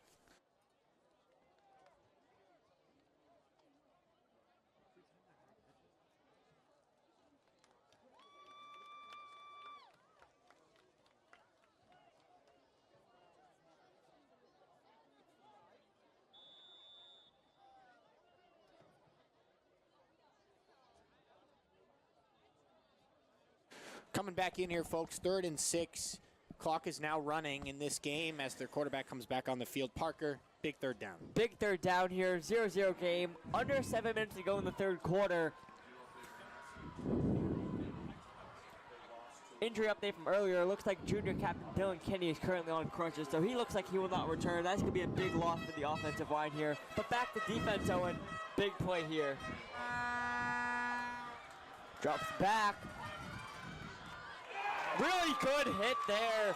That's terrible. That's terrible. That is terrible. That's awful. That's ridiculous. Really? I mean, come on.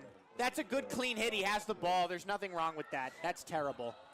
They're calling it for That's terrible. I heard maybe taunting, Owen, but That's, oh, man. maybe taunting, but that's still a really good hit from Colbert Medeiros. I hope that doesn't come back to bite him, but it looks like it will. That's soft, man. Being honest here. Being honest in the booth, that's soft. Really tough play. I mean, that was a really nice hit there from Colby. No head contact, just shoulders. Clean football play. Not sure which rule that broke, if any, Owen. Yeah, I mean, we'll have to move on from it. Not a great call in my opinion, but Danvers has bit themselves in the foot with other good calls all drive long, so it's good to keep that in perspective as well.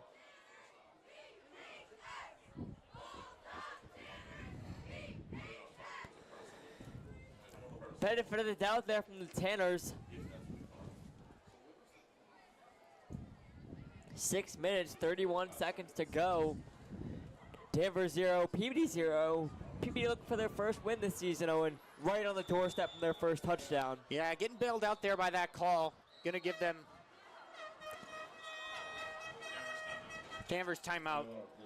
We'll be Danvers right back, timeout, yeah. trying to control themselves after that tough event there. We'll be back.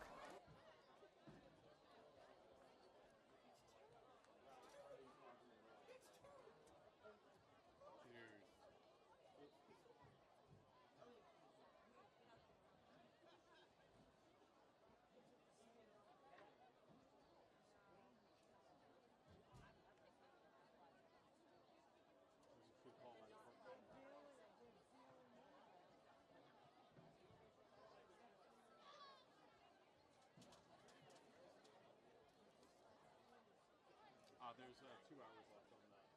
Yeah. YouTube saves logs, right? Yeah. Might as well. I'm trying to get a view of the quarterback on the sidelines to see if that sophomore is going to still come in.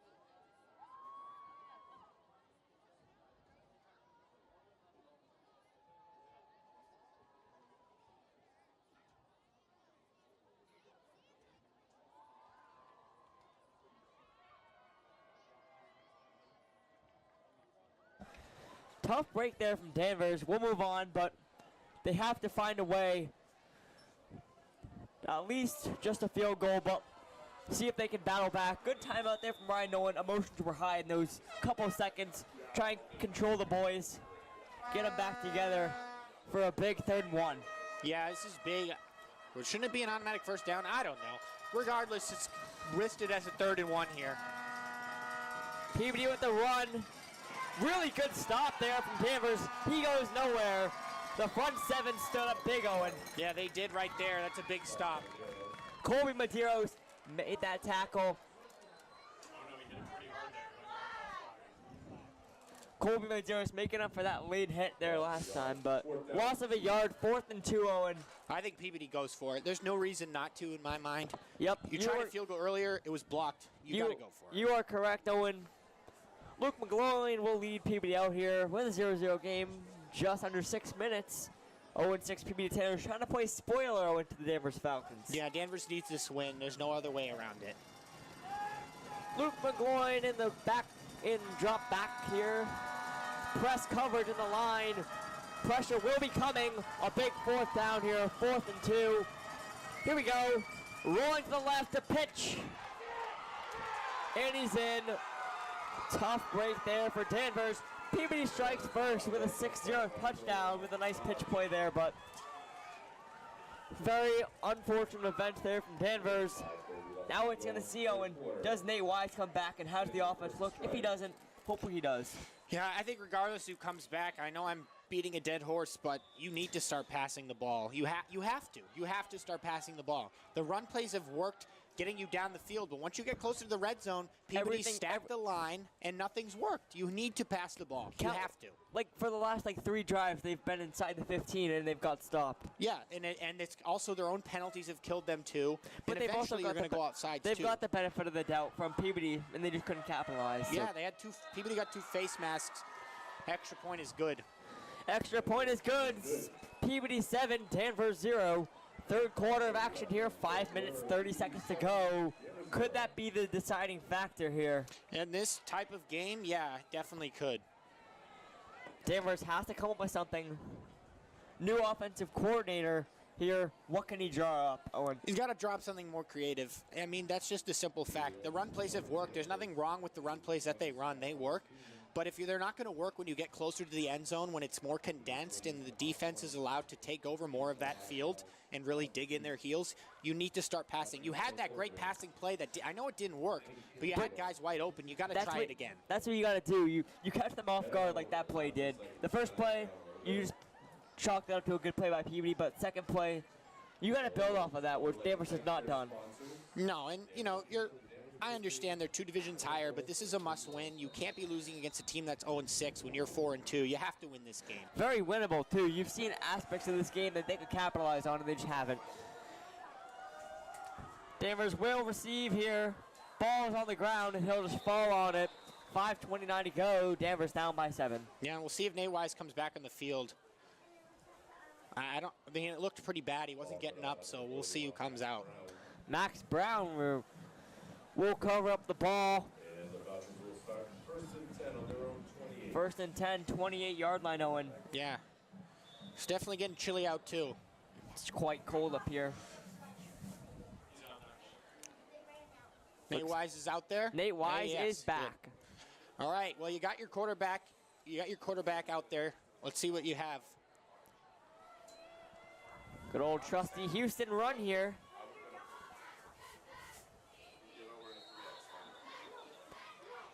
I could expect this game to get a little chippy here. Yeah, I don't know why you don't call a penalty on that. The Peabody guy shoved him into the ground after the play. Oh, now you do. It's a make-up call.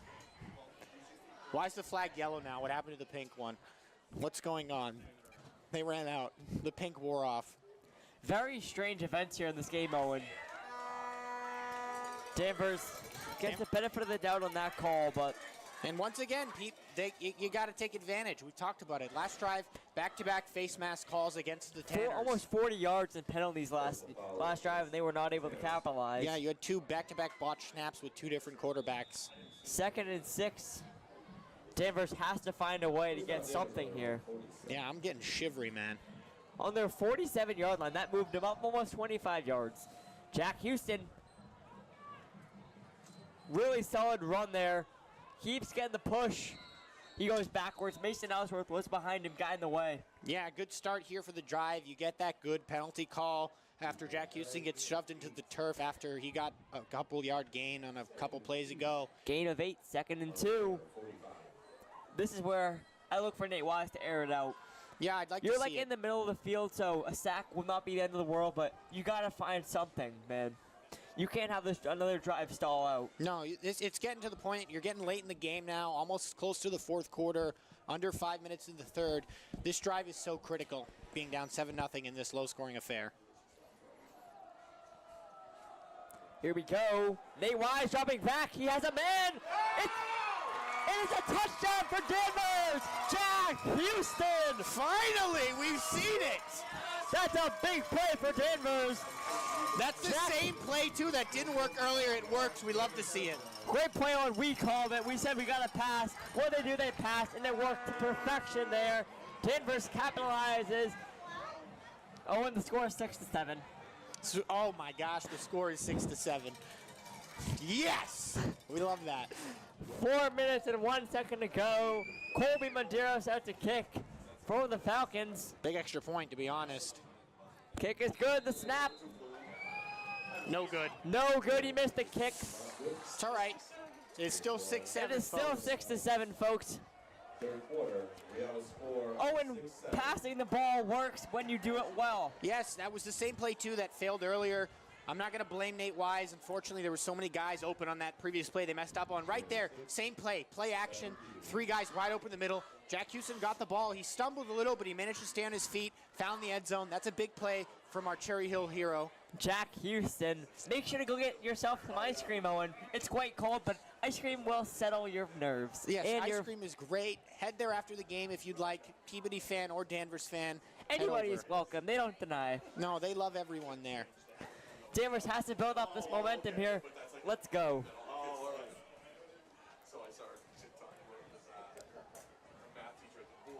Nate Wise sits out a couple plays, rested up, capitalized on that pass opportunity.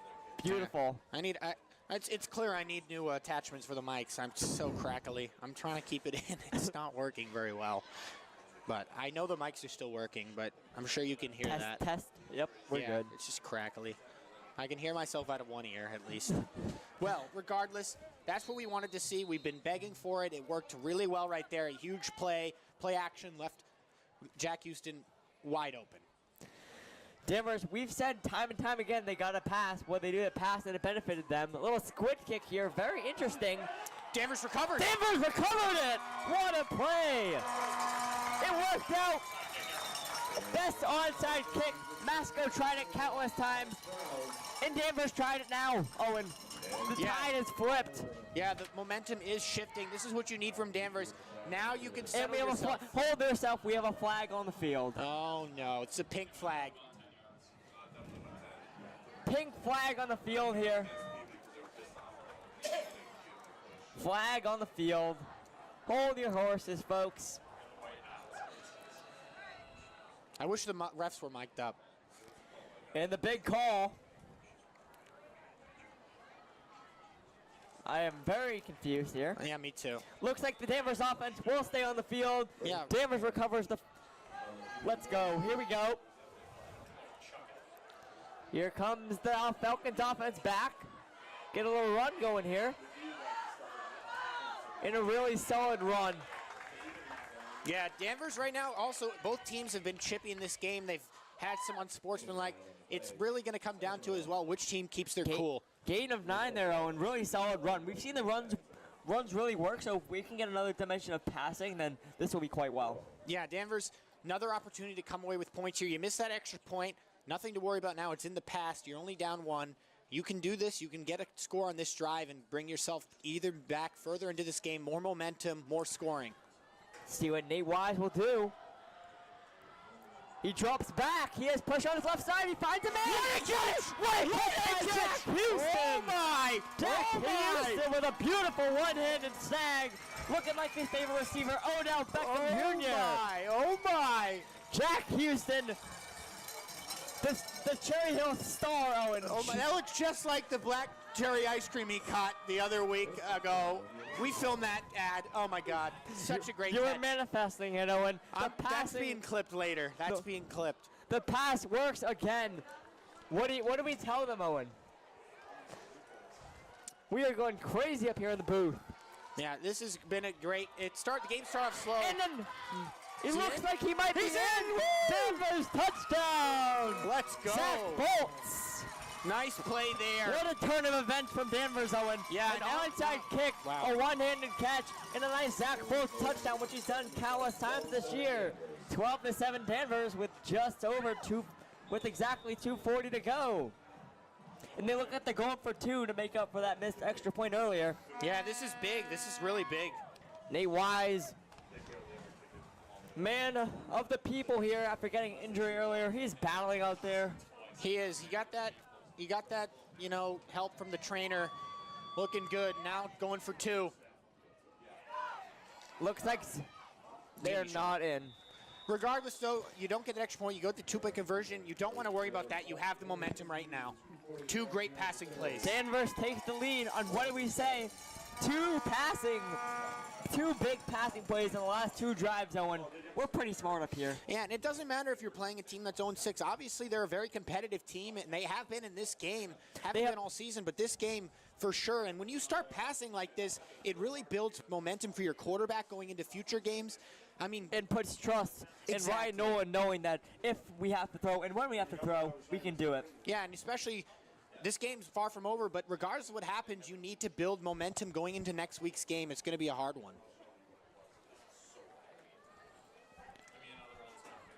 See if maybe they'll do another onside kicks here, folks. 12-7. This has probably been the slowest moving quarter of the game. It's the most action we've had all. You Yeah, said definitely. before, who knows, it could flip on its head, and it has. Let's see what Colby Medeiros has here. What the? Another very good tackle there from Kyle Begard and Jack Houston.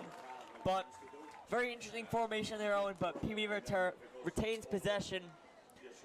They'll start at just about probably the 35-yard line. Yeah, and the viewers are slowly climbing. They know this is a game you want to be tuned into, folks. Maybe they saw your Instagram story earlier. Oh, my Instagram story, I worked hard on that. The caption didn't save, but I did try my best. The connection's not amazing, but tried.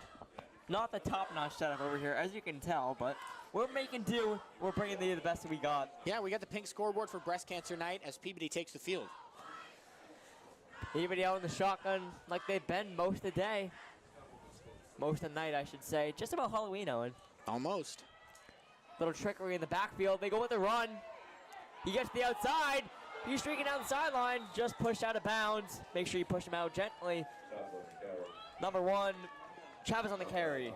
Yeah, good carry there. He found that space. Thankfully, number 17 for the Falcons, Julian Capiche. He's been really good all year, honestly. For a sophomore, he's had a bunch of great plays all year. Got a lot of good tackles in this game. Right there, saved a touchdown. Couple good pass breakups as well. Peabody quickly to the line here.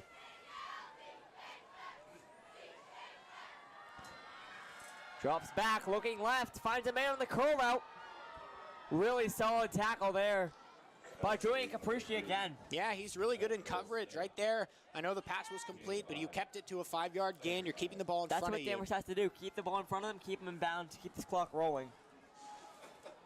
Now would be a great time to send some pressure as well. We got 2nd and 5. Bring a little bit of pressure. No, we can't just sit back there. When Danvers has brought pressure, it's been really solid. Yeah, they've had a couple of good plays, flushing the quarterback out. They had that big sack earlier. Big 2nd and 5. Looking for this big 2nd down 5. They go with the run. Can he bounce to the outside? Colby Azero's pushing him out of bounds there. Chavez again on the carry. More runs as of late here, Owen, but it's working. Not sure the official spot. Tanner first down, 1st and 10.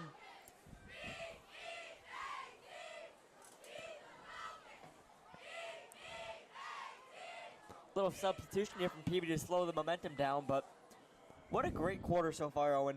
Yeah, it's been an exciting one. Right now, Danvers got to dig in their feet, find a way to force a 4th down.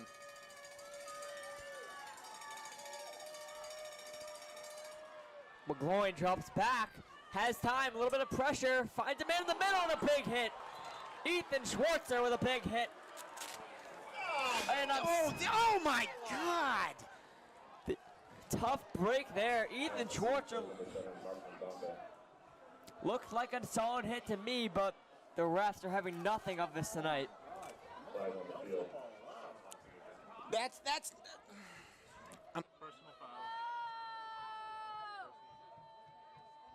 on Ethan Schwartzer, really tough break there.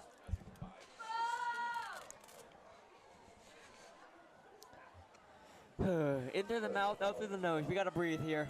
Yeah, been a chippy quarter. Now Danvers needs to once again bounce back like they did from that previous call. That's why that last touchdown was so big, Owen. Give them a little bit of insurance, but tough break there. McGloin calling him back into the huddle here, trying to regroup his guys. Ethan Schwartzer getting a little talk there from the ref. Danvers is fuming over there. Ryan Nolan is not having it on that sideline. He is about at the 30-yard line, folks. Good tackle there. Nick Zaris. Sorry, Hunter D. Dominicus, nice tackle there. If you can tell on the left side, on the right side, Ryan Nolan is basically standing on top of the 30-yard line, Owen. He is not having it. Yeah, no, and right now, too, he needs to gather his team right there. A big sack. Definitely a big sack. Pushing it back to 2nd and 15, Owen. That's big. Ryan Nolan is living over there, basically standing on the field. Yeah, he's not happy. Regardless, Danvers has to settle in here. Drops back, McGloin looking, has no one. That's a no catch. Yeah, I think it got tipped at the line. Really good pressure up front from Danvers. They've proven that right when they can bring pressure, it works well. Incomplete, 3rd and 15, 26 seconds to go in the 3rd quarter, Owen. Yeah, it's been a long 3rd quarter, that's for sure. But it's been a really good quarter. I know that.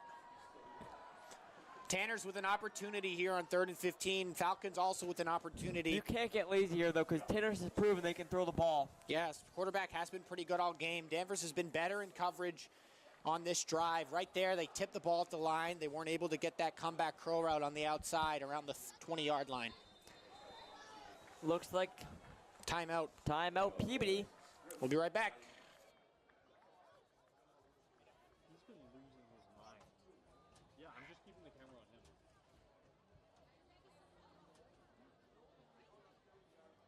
Oh yeah, for 4 straight plays. It was great. I mean, it's funny, Peabody got the sideline one.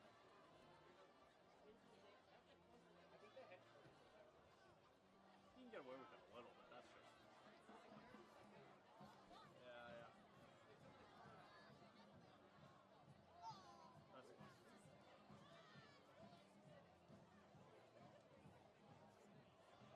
Yeah, I'll do it while I'm on the camera. Owen, miss your pants, Owen.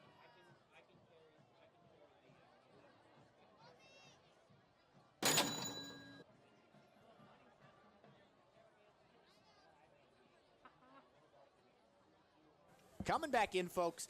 Big 3rd and 15 coming up, Parker. Definitely. You saw back-to-back really solid plays there from Danvers. They got to capitalize. Ryan Nolan is over there not happy, so you got to tune that out. Play our best football right here. You're currently up 12-7, Owen. 26 seconds to go in the 3rd quarter. Slow-moving quarter. We're back to the action here. Yeah, this is big. You need to make it so they have a 4th down that's hard. Gotta play good defense here. Quarterback drops back, looking deep. He has a man. It's caught. Is caught. Ethan Schwartzer in coverage there. Peabody gets the touchdown. Score will now be Peabody 13, Danvers 12. Tough break there in coverage for Ethan Schwartzer. Peabody will be going for 2 points. They're already up.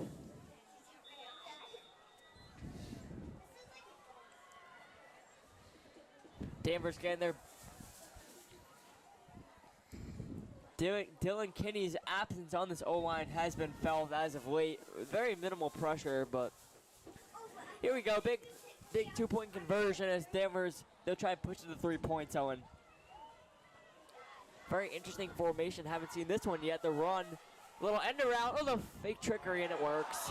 Yeah, that was nice. That was beautiful. That was really nice. Good little trickery play there. That'll put Peabody up by 3, 15-12 with 18 seconds left there. Oh, and tough break for the Falcons, but their offense has been solid, so hopefully we can benefit from that. Yeah, a lot of time left in this game. 3rd quarter's not even over yet. I know it's about to be, but you still got a whole quarter of football left. Danvers will start the 4th with the ball. How the tides can change. Yeah. But if I'm Ryan Nolan, I'm the new offensive coordinator, I'm looking and saying Nate Wise can throw the ball. Maybe they'll get some more of that going. Yeah, there's no reason for them not to. They've had a bunch of open passes. That play up the middle to Houston and Nick Xeris in that area have worked. I mean, they were open the first time, missed them. That's rough, but you know what happens. Second time, so now maybe 3rd time, you got to look at it again. But yeah, you have to be conservative here and get something. Yeah, you need to get it down the field. The usual suspects back deep for the Falcons: Jack Houston, Ethan Schwartzer, and Zach Volts. See if Peabody goes a little trickery as they did that on the 2-point conversion. They'll go with the good old kick 'em deep, but Zach Volts will return it. Not the best return, but pretty good. Yeah, Danvers will probably run one play here with the clock stopped. Sorry, in the that's 3rd. Colby Medeiros on the return. It's hard to tell numbers up here, but 1st and 10 from the 32, Owen. Yeah, big drive, huge drive.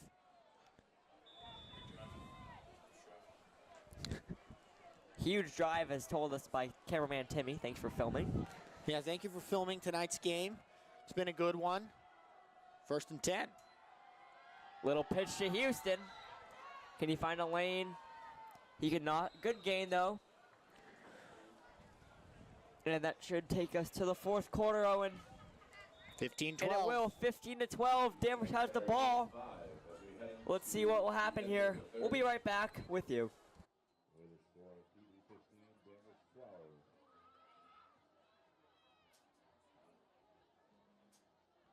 At the end of the stadium, the merchandise table.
If we were national or if we were regional.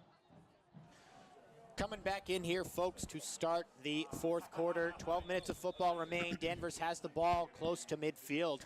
Down by 3, Parker. They have an opportunity. They got to figure something out here. Time is kind of the essence. You've seen it. You've seen the first quarter, first and second quarter fly by. Third went a little slower, so you got to capitalize. Really solid run here. Yeah, that's what you need. Maintained by the boys up front. Good push there. It's going to be a first down, too. Chains Zach will be Foltz moved. following the blockers. Danvers first down. Yeah, and Danvers, they don't want a field goal. They want to take the lead. That's blatantly obvious. They don't kick field goals. They kick extra points. They don't kick field goals. Sometimes, yeah, sometimes. First and 10. Nate Wise under shotgun from senior. Mason Ellsworth. Run in the middle. Jack Houston. Jack Houston with a really solid game there. Just another run away. Just another man away from going into the end zone there. He was just stopped. Yeah, good run there. A little bit of a fake pitch to Foltz, who was maintained on the outside in his position. And Houston got the ball and ran right up the middle, broke through the defense, stopped by the safety at the end.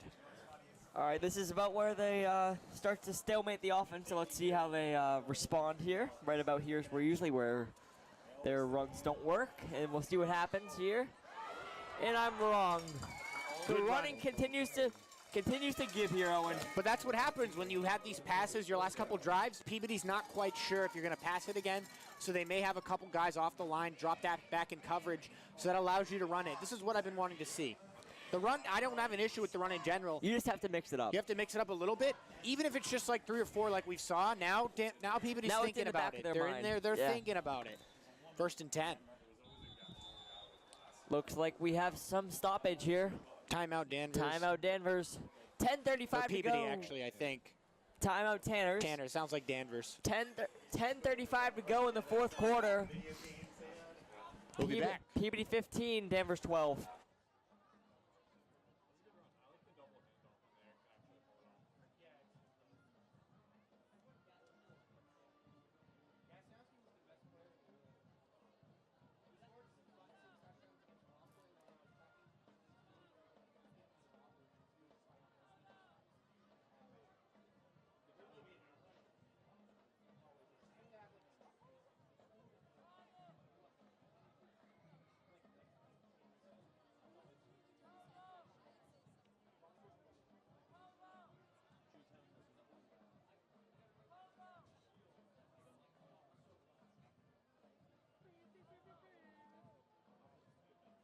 Coming back in here, folks.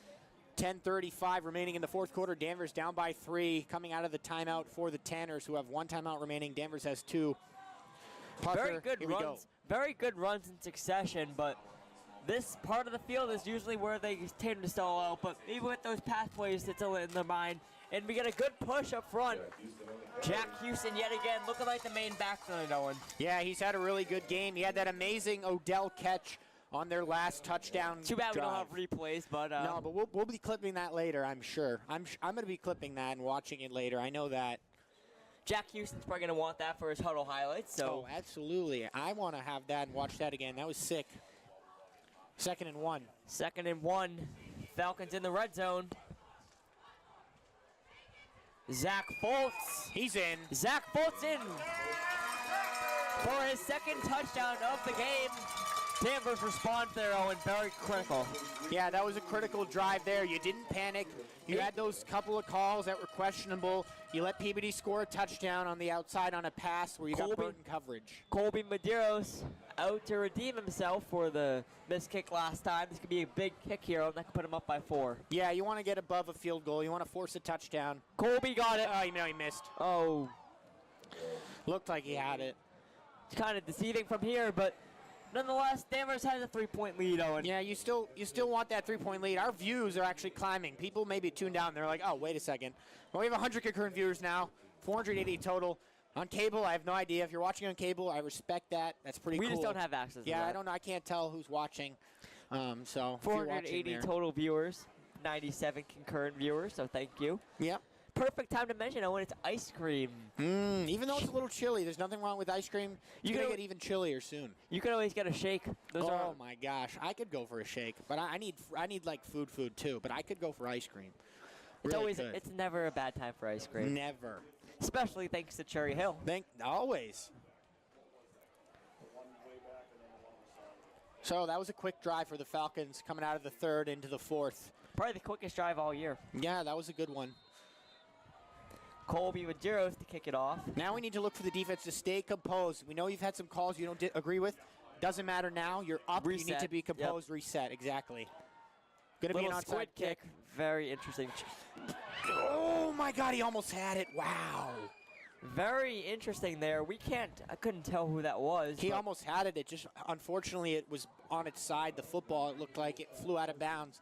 But you move on. That was honestly a really amazing onside kick. Peabody didn't even move for it. Danvers got in there really quick. Yeah. I mean, it is a tough break because it sets up Peabody such a good field position, but you're willing to take that gamble almost. Yeah, I mean, Peabody's probably not going to go for a field goal at this point in their season. They're going to want to go for the touchdown. They're going for the win in this game, even though there's a lot of time. The spoiler. Yeah, they want to win this game. They don't want to take 3 points. They want the guaranteed 6 or 7. 6 or 7. Always. The best 2 numbers. My favorite 2 numbers.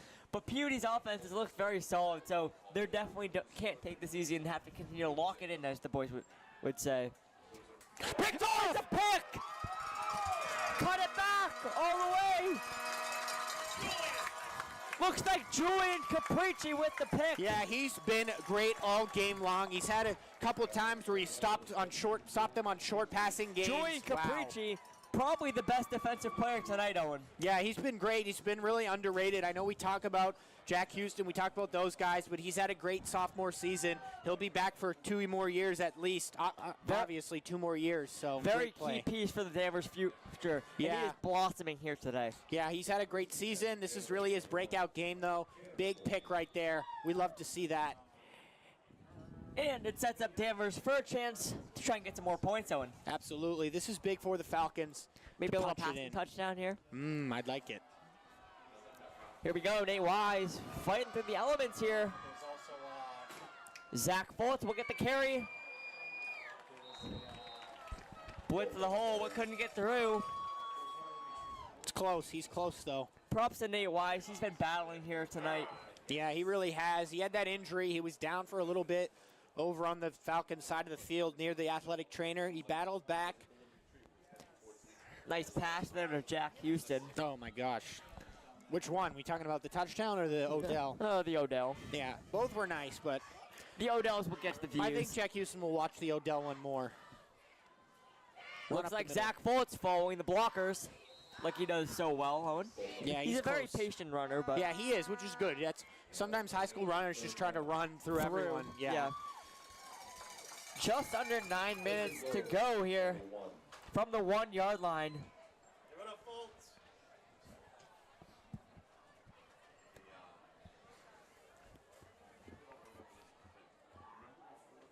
What does Danvers run here, Owen? A little trickery like Peabody, or do they stick to their roots?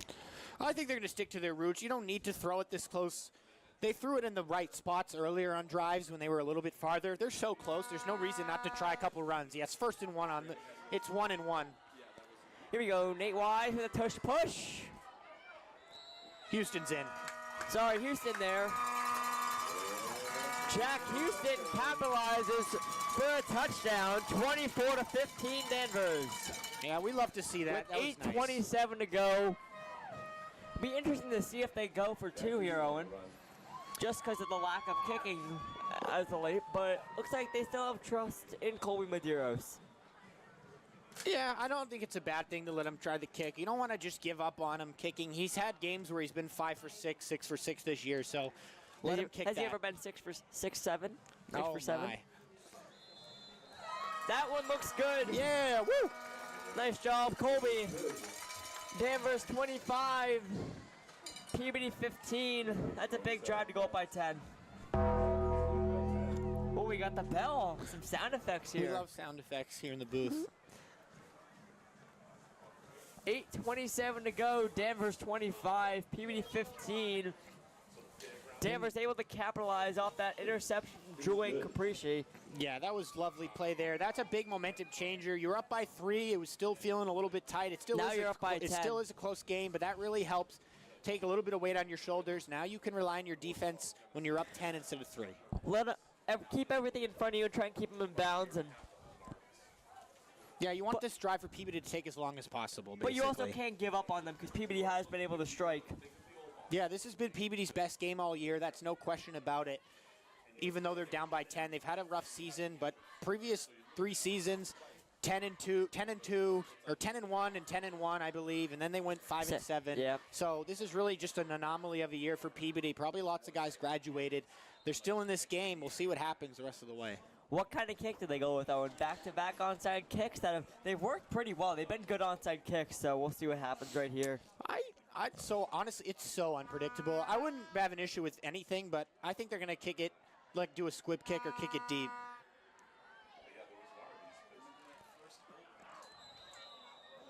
Was an onside kick, didn't Peabody work is out. ready for it, though, because you can only do so many before they catch on. Yeah, they had a guy trying to jump on that ball, but Peabody fell on it immediately. Looks like Colby Medeiros' little tuck and roll there. He did. Good thing he didn't try to, hit him into the ground there. That would have been bad. So smart play there. Now Danvers can set up their defense. 8 minutes remaining. Ball was covered up by number 63, Adel Fabio. Adel Fabio covers it up for Peabody, setting Peabody up just outside the 50-yard line here. Yeah, and you want this drive to take as long as possible. Just try and keep it in front of you here. Danvers does have safeties deep in Ethan Schwartzer and Colby Medeiros.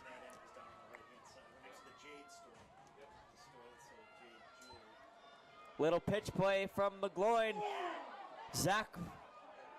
Jack Houston almost stopped him in the backfield, but still very minimal gain. Yeah, and even though Jack Houston didn't get the tackle, he slowed down the running back just enough, so he had 2 more teammates able to swarm in, and you keep them in bounds. The clock keeps running. That's the pristine defense right there that Ryan Nolan wants to see as this game continues to clock down in the 4th quarter. We're just under 8 minutes to go here in the 4th quarter. Danvers up by 10. Last play was a loss of 5 at 2nd and 15.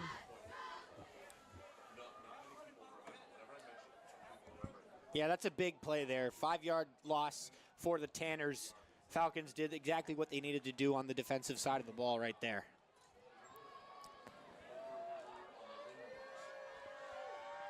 Luke McGloin back under center, drops back. Little bit of pressure from the left side, chucks it deep. That's uncatchable. Oh! Flag flies. Probably PI there. Yeah, it's going to be PI, but he was nowhere near the ball. That's got to be deemed an uncatchable ball. Yeah, he was nowhere near it, but unfortunately, he had his hands all over the receiver, so that's going to move Peabody up. Quite significantly. Yeah. Holding against the Falcons. Oh, it's holding. It's that not makes PI. sense. Okay. That's the right call then, yeah. If it was PI, it wouldn't have made much sense, but there was holding on the play there. Good call. So Denver's just got to minimize their penalties. They've had a lot this game, but it's important on this drive where you're up by 10. The game's not over yet with Peabody having the football on offense. And you don't want penalties either because it stops the clock. Now the clock runs. 2nd and 4, just about on top, just in front of the Danvers logo here.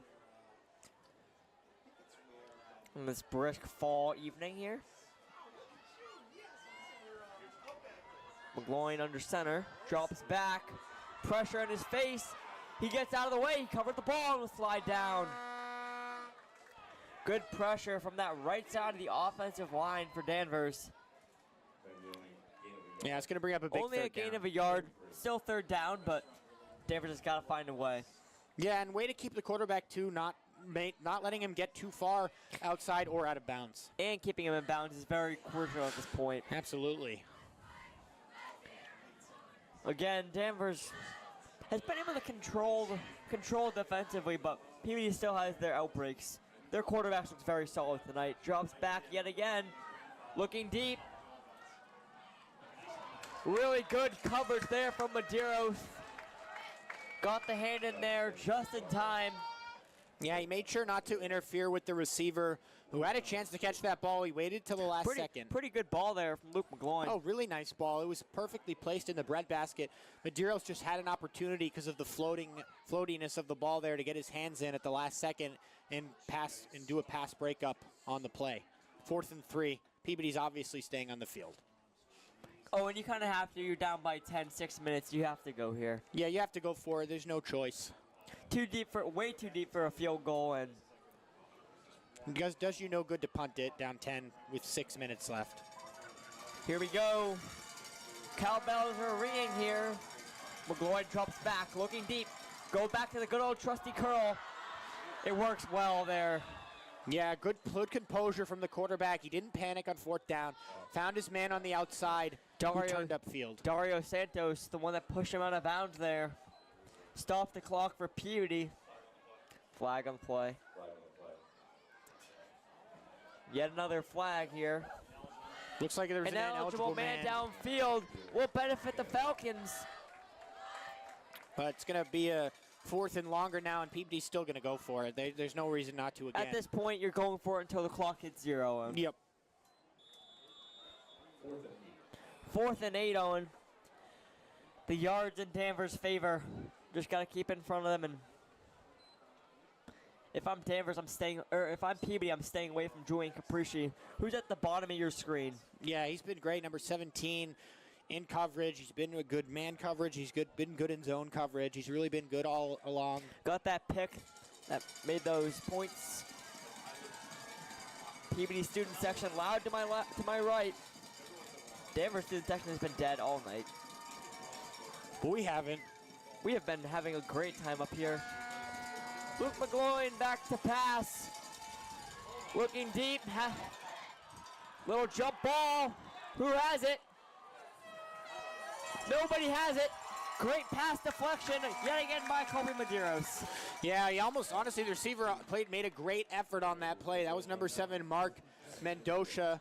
He had made a great play on the ball there. I thought he caught it for a second, if I'm being honest. He almost had it. Great effort. Even better defense from Colby, though. Yeah, really good effort from both sides of the ball there. Now Danvers with an opportunity to kill this clock and kill this game. 5 minutes, 20 seconds, Danvers. Expect a lot of runs here, Owen. Yeah, and this makes sense to run the ball as much as you can. Even if you run the ball 3 straight times, Peabody also only has 1 timeout. They're not going to call them on this drive. This is when it's okay to run it, Owen, but at least Danvers has shown that they're at least able to pass tonight. Yeah, and the passes, when they were there, they've been great. And the receiver, Jack Houston, had a great catch, as we know. Swiss Army knife, Jack Houston.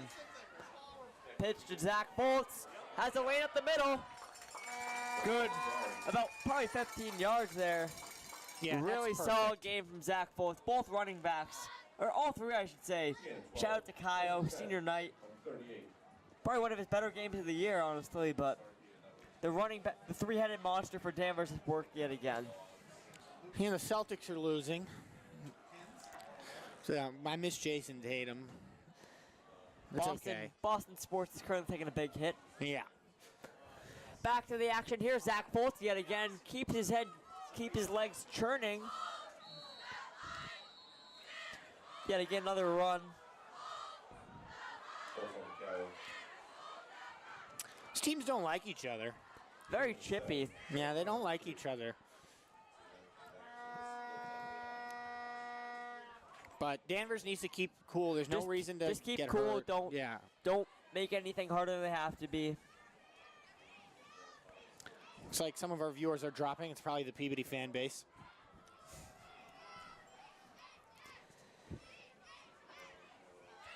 We're here 2nd and 4 for the Danvers offense. Here we go. Nate Wise under center, Mason Ellsworth. The pitch play to Houston.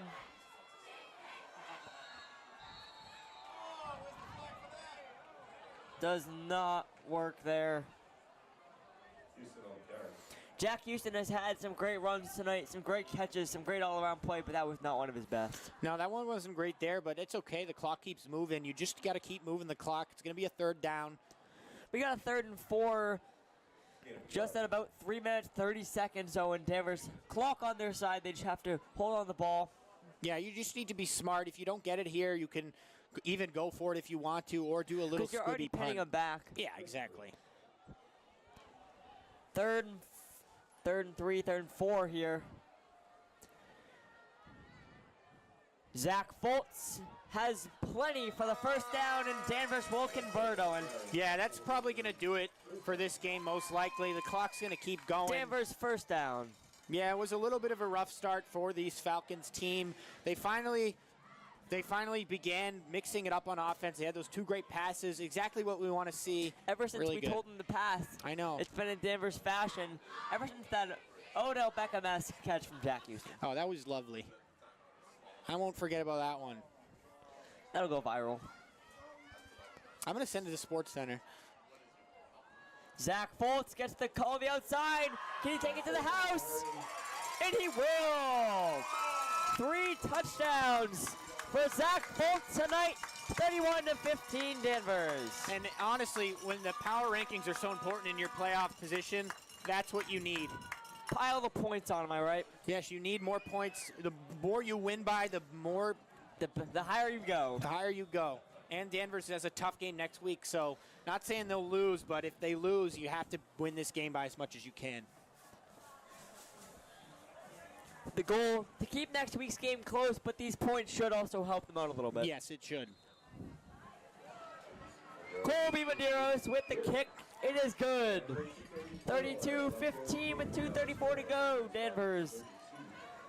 Nice, great season so far from Zach Foltz, and sophomore running back.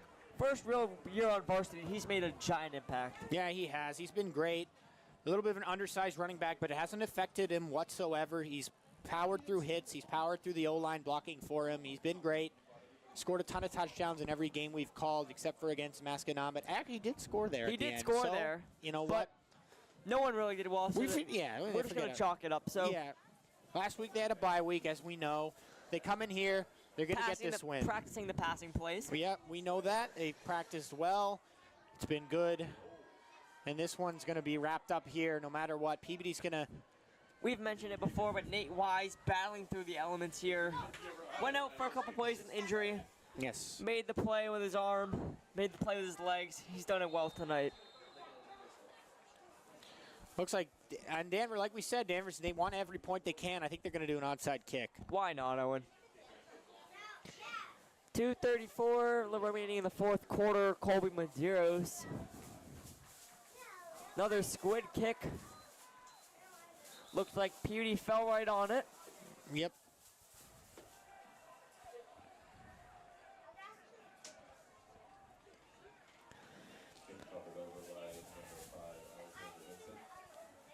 Number 5 for Peabody, Andrea Vincent. Recovered that onside kick. Danvers just has to keep in front of them, keep them in bounds.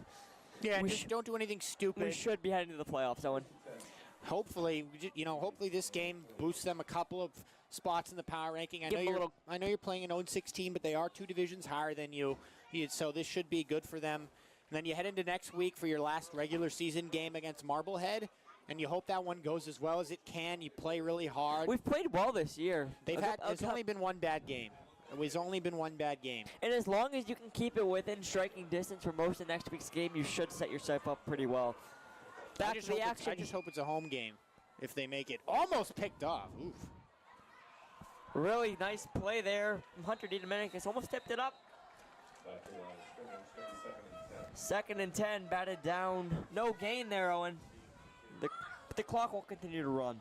Yeah, that's what both teams are trying to get out of here now. This one's over. Danvers started off rough, as we talked about. Both but they teams bounced started back. off rough. Oh, yeah. It was 0. This game was 0-0 at halftime.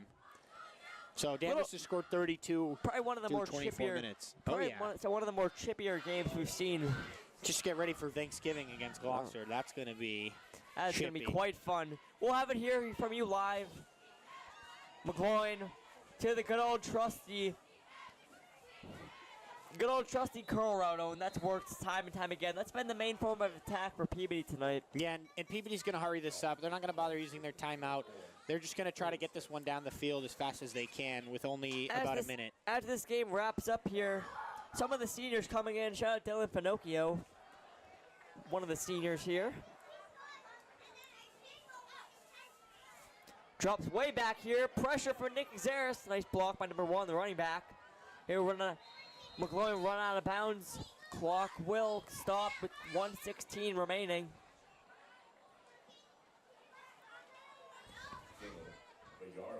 Only a gain of a yard because he dropped back so much, but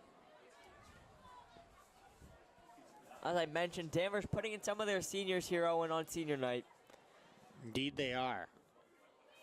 Cherry Farm Creamery and Sun and Air Golf Center are proud to sponsor the 2025 Danvers High School football. McGloin drops back over the middle. Pass is caught. Clock will continue to run here.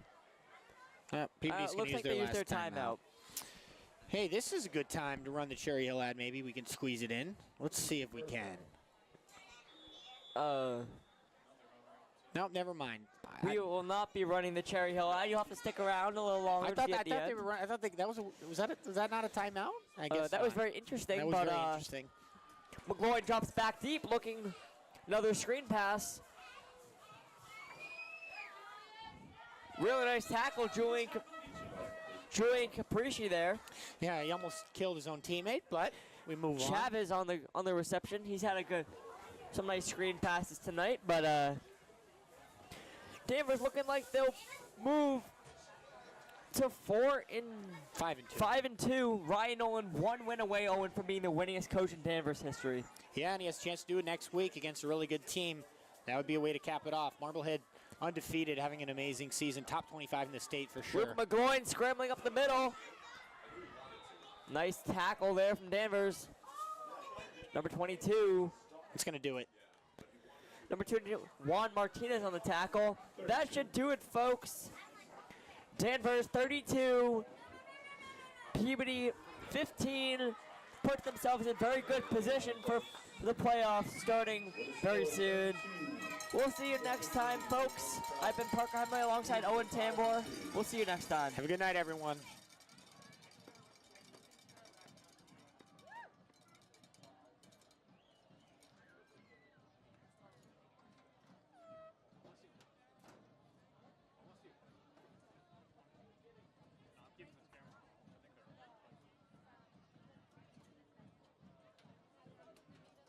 Cherry Farm Creamery and Sun and Air Golf Center are proud to sponsor the 2025 Danvers High School football season on DCAT. We are a family-owned and operated business with some of the best ice cream and golf on the North Shore. In addition to our award-winning homemade ice cream, we also carry ice cream cakes, frozen yogurts, non-dairy sorbets, and vegan flavors. And don't forget to check out our special fall flavors. And if you're looking to learn or improve your existing golf game, check out our driving range and 3-hole golf course, as well as our fully stocked pro shop with the top brands in golf. We also offer lessons, clinics, and club fittings for golfers of all skill levels and ages. We're open year-round, so don't forget to visit us before or after the game. Go long.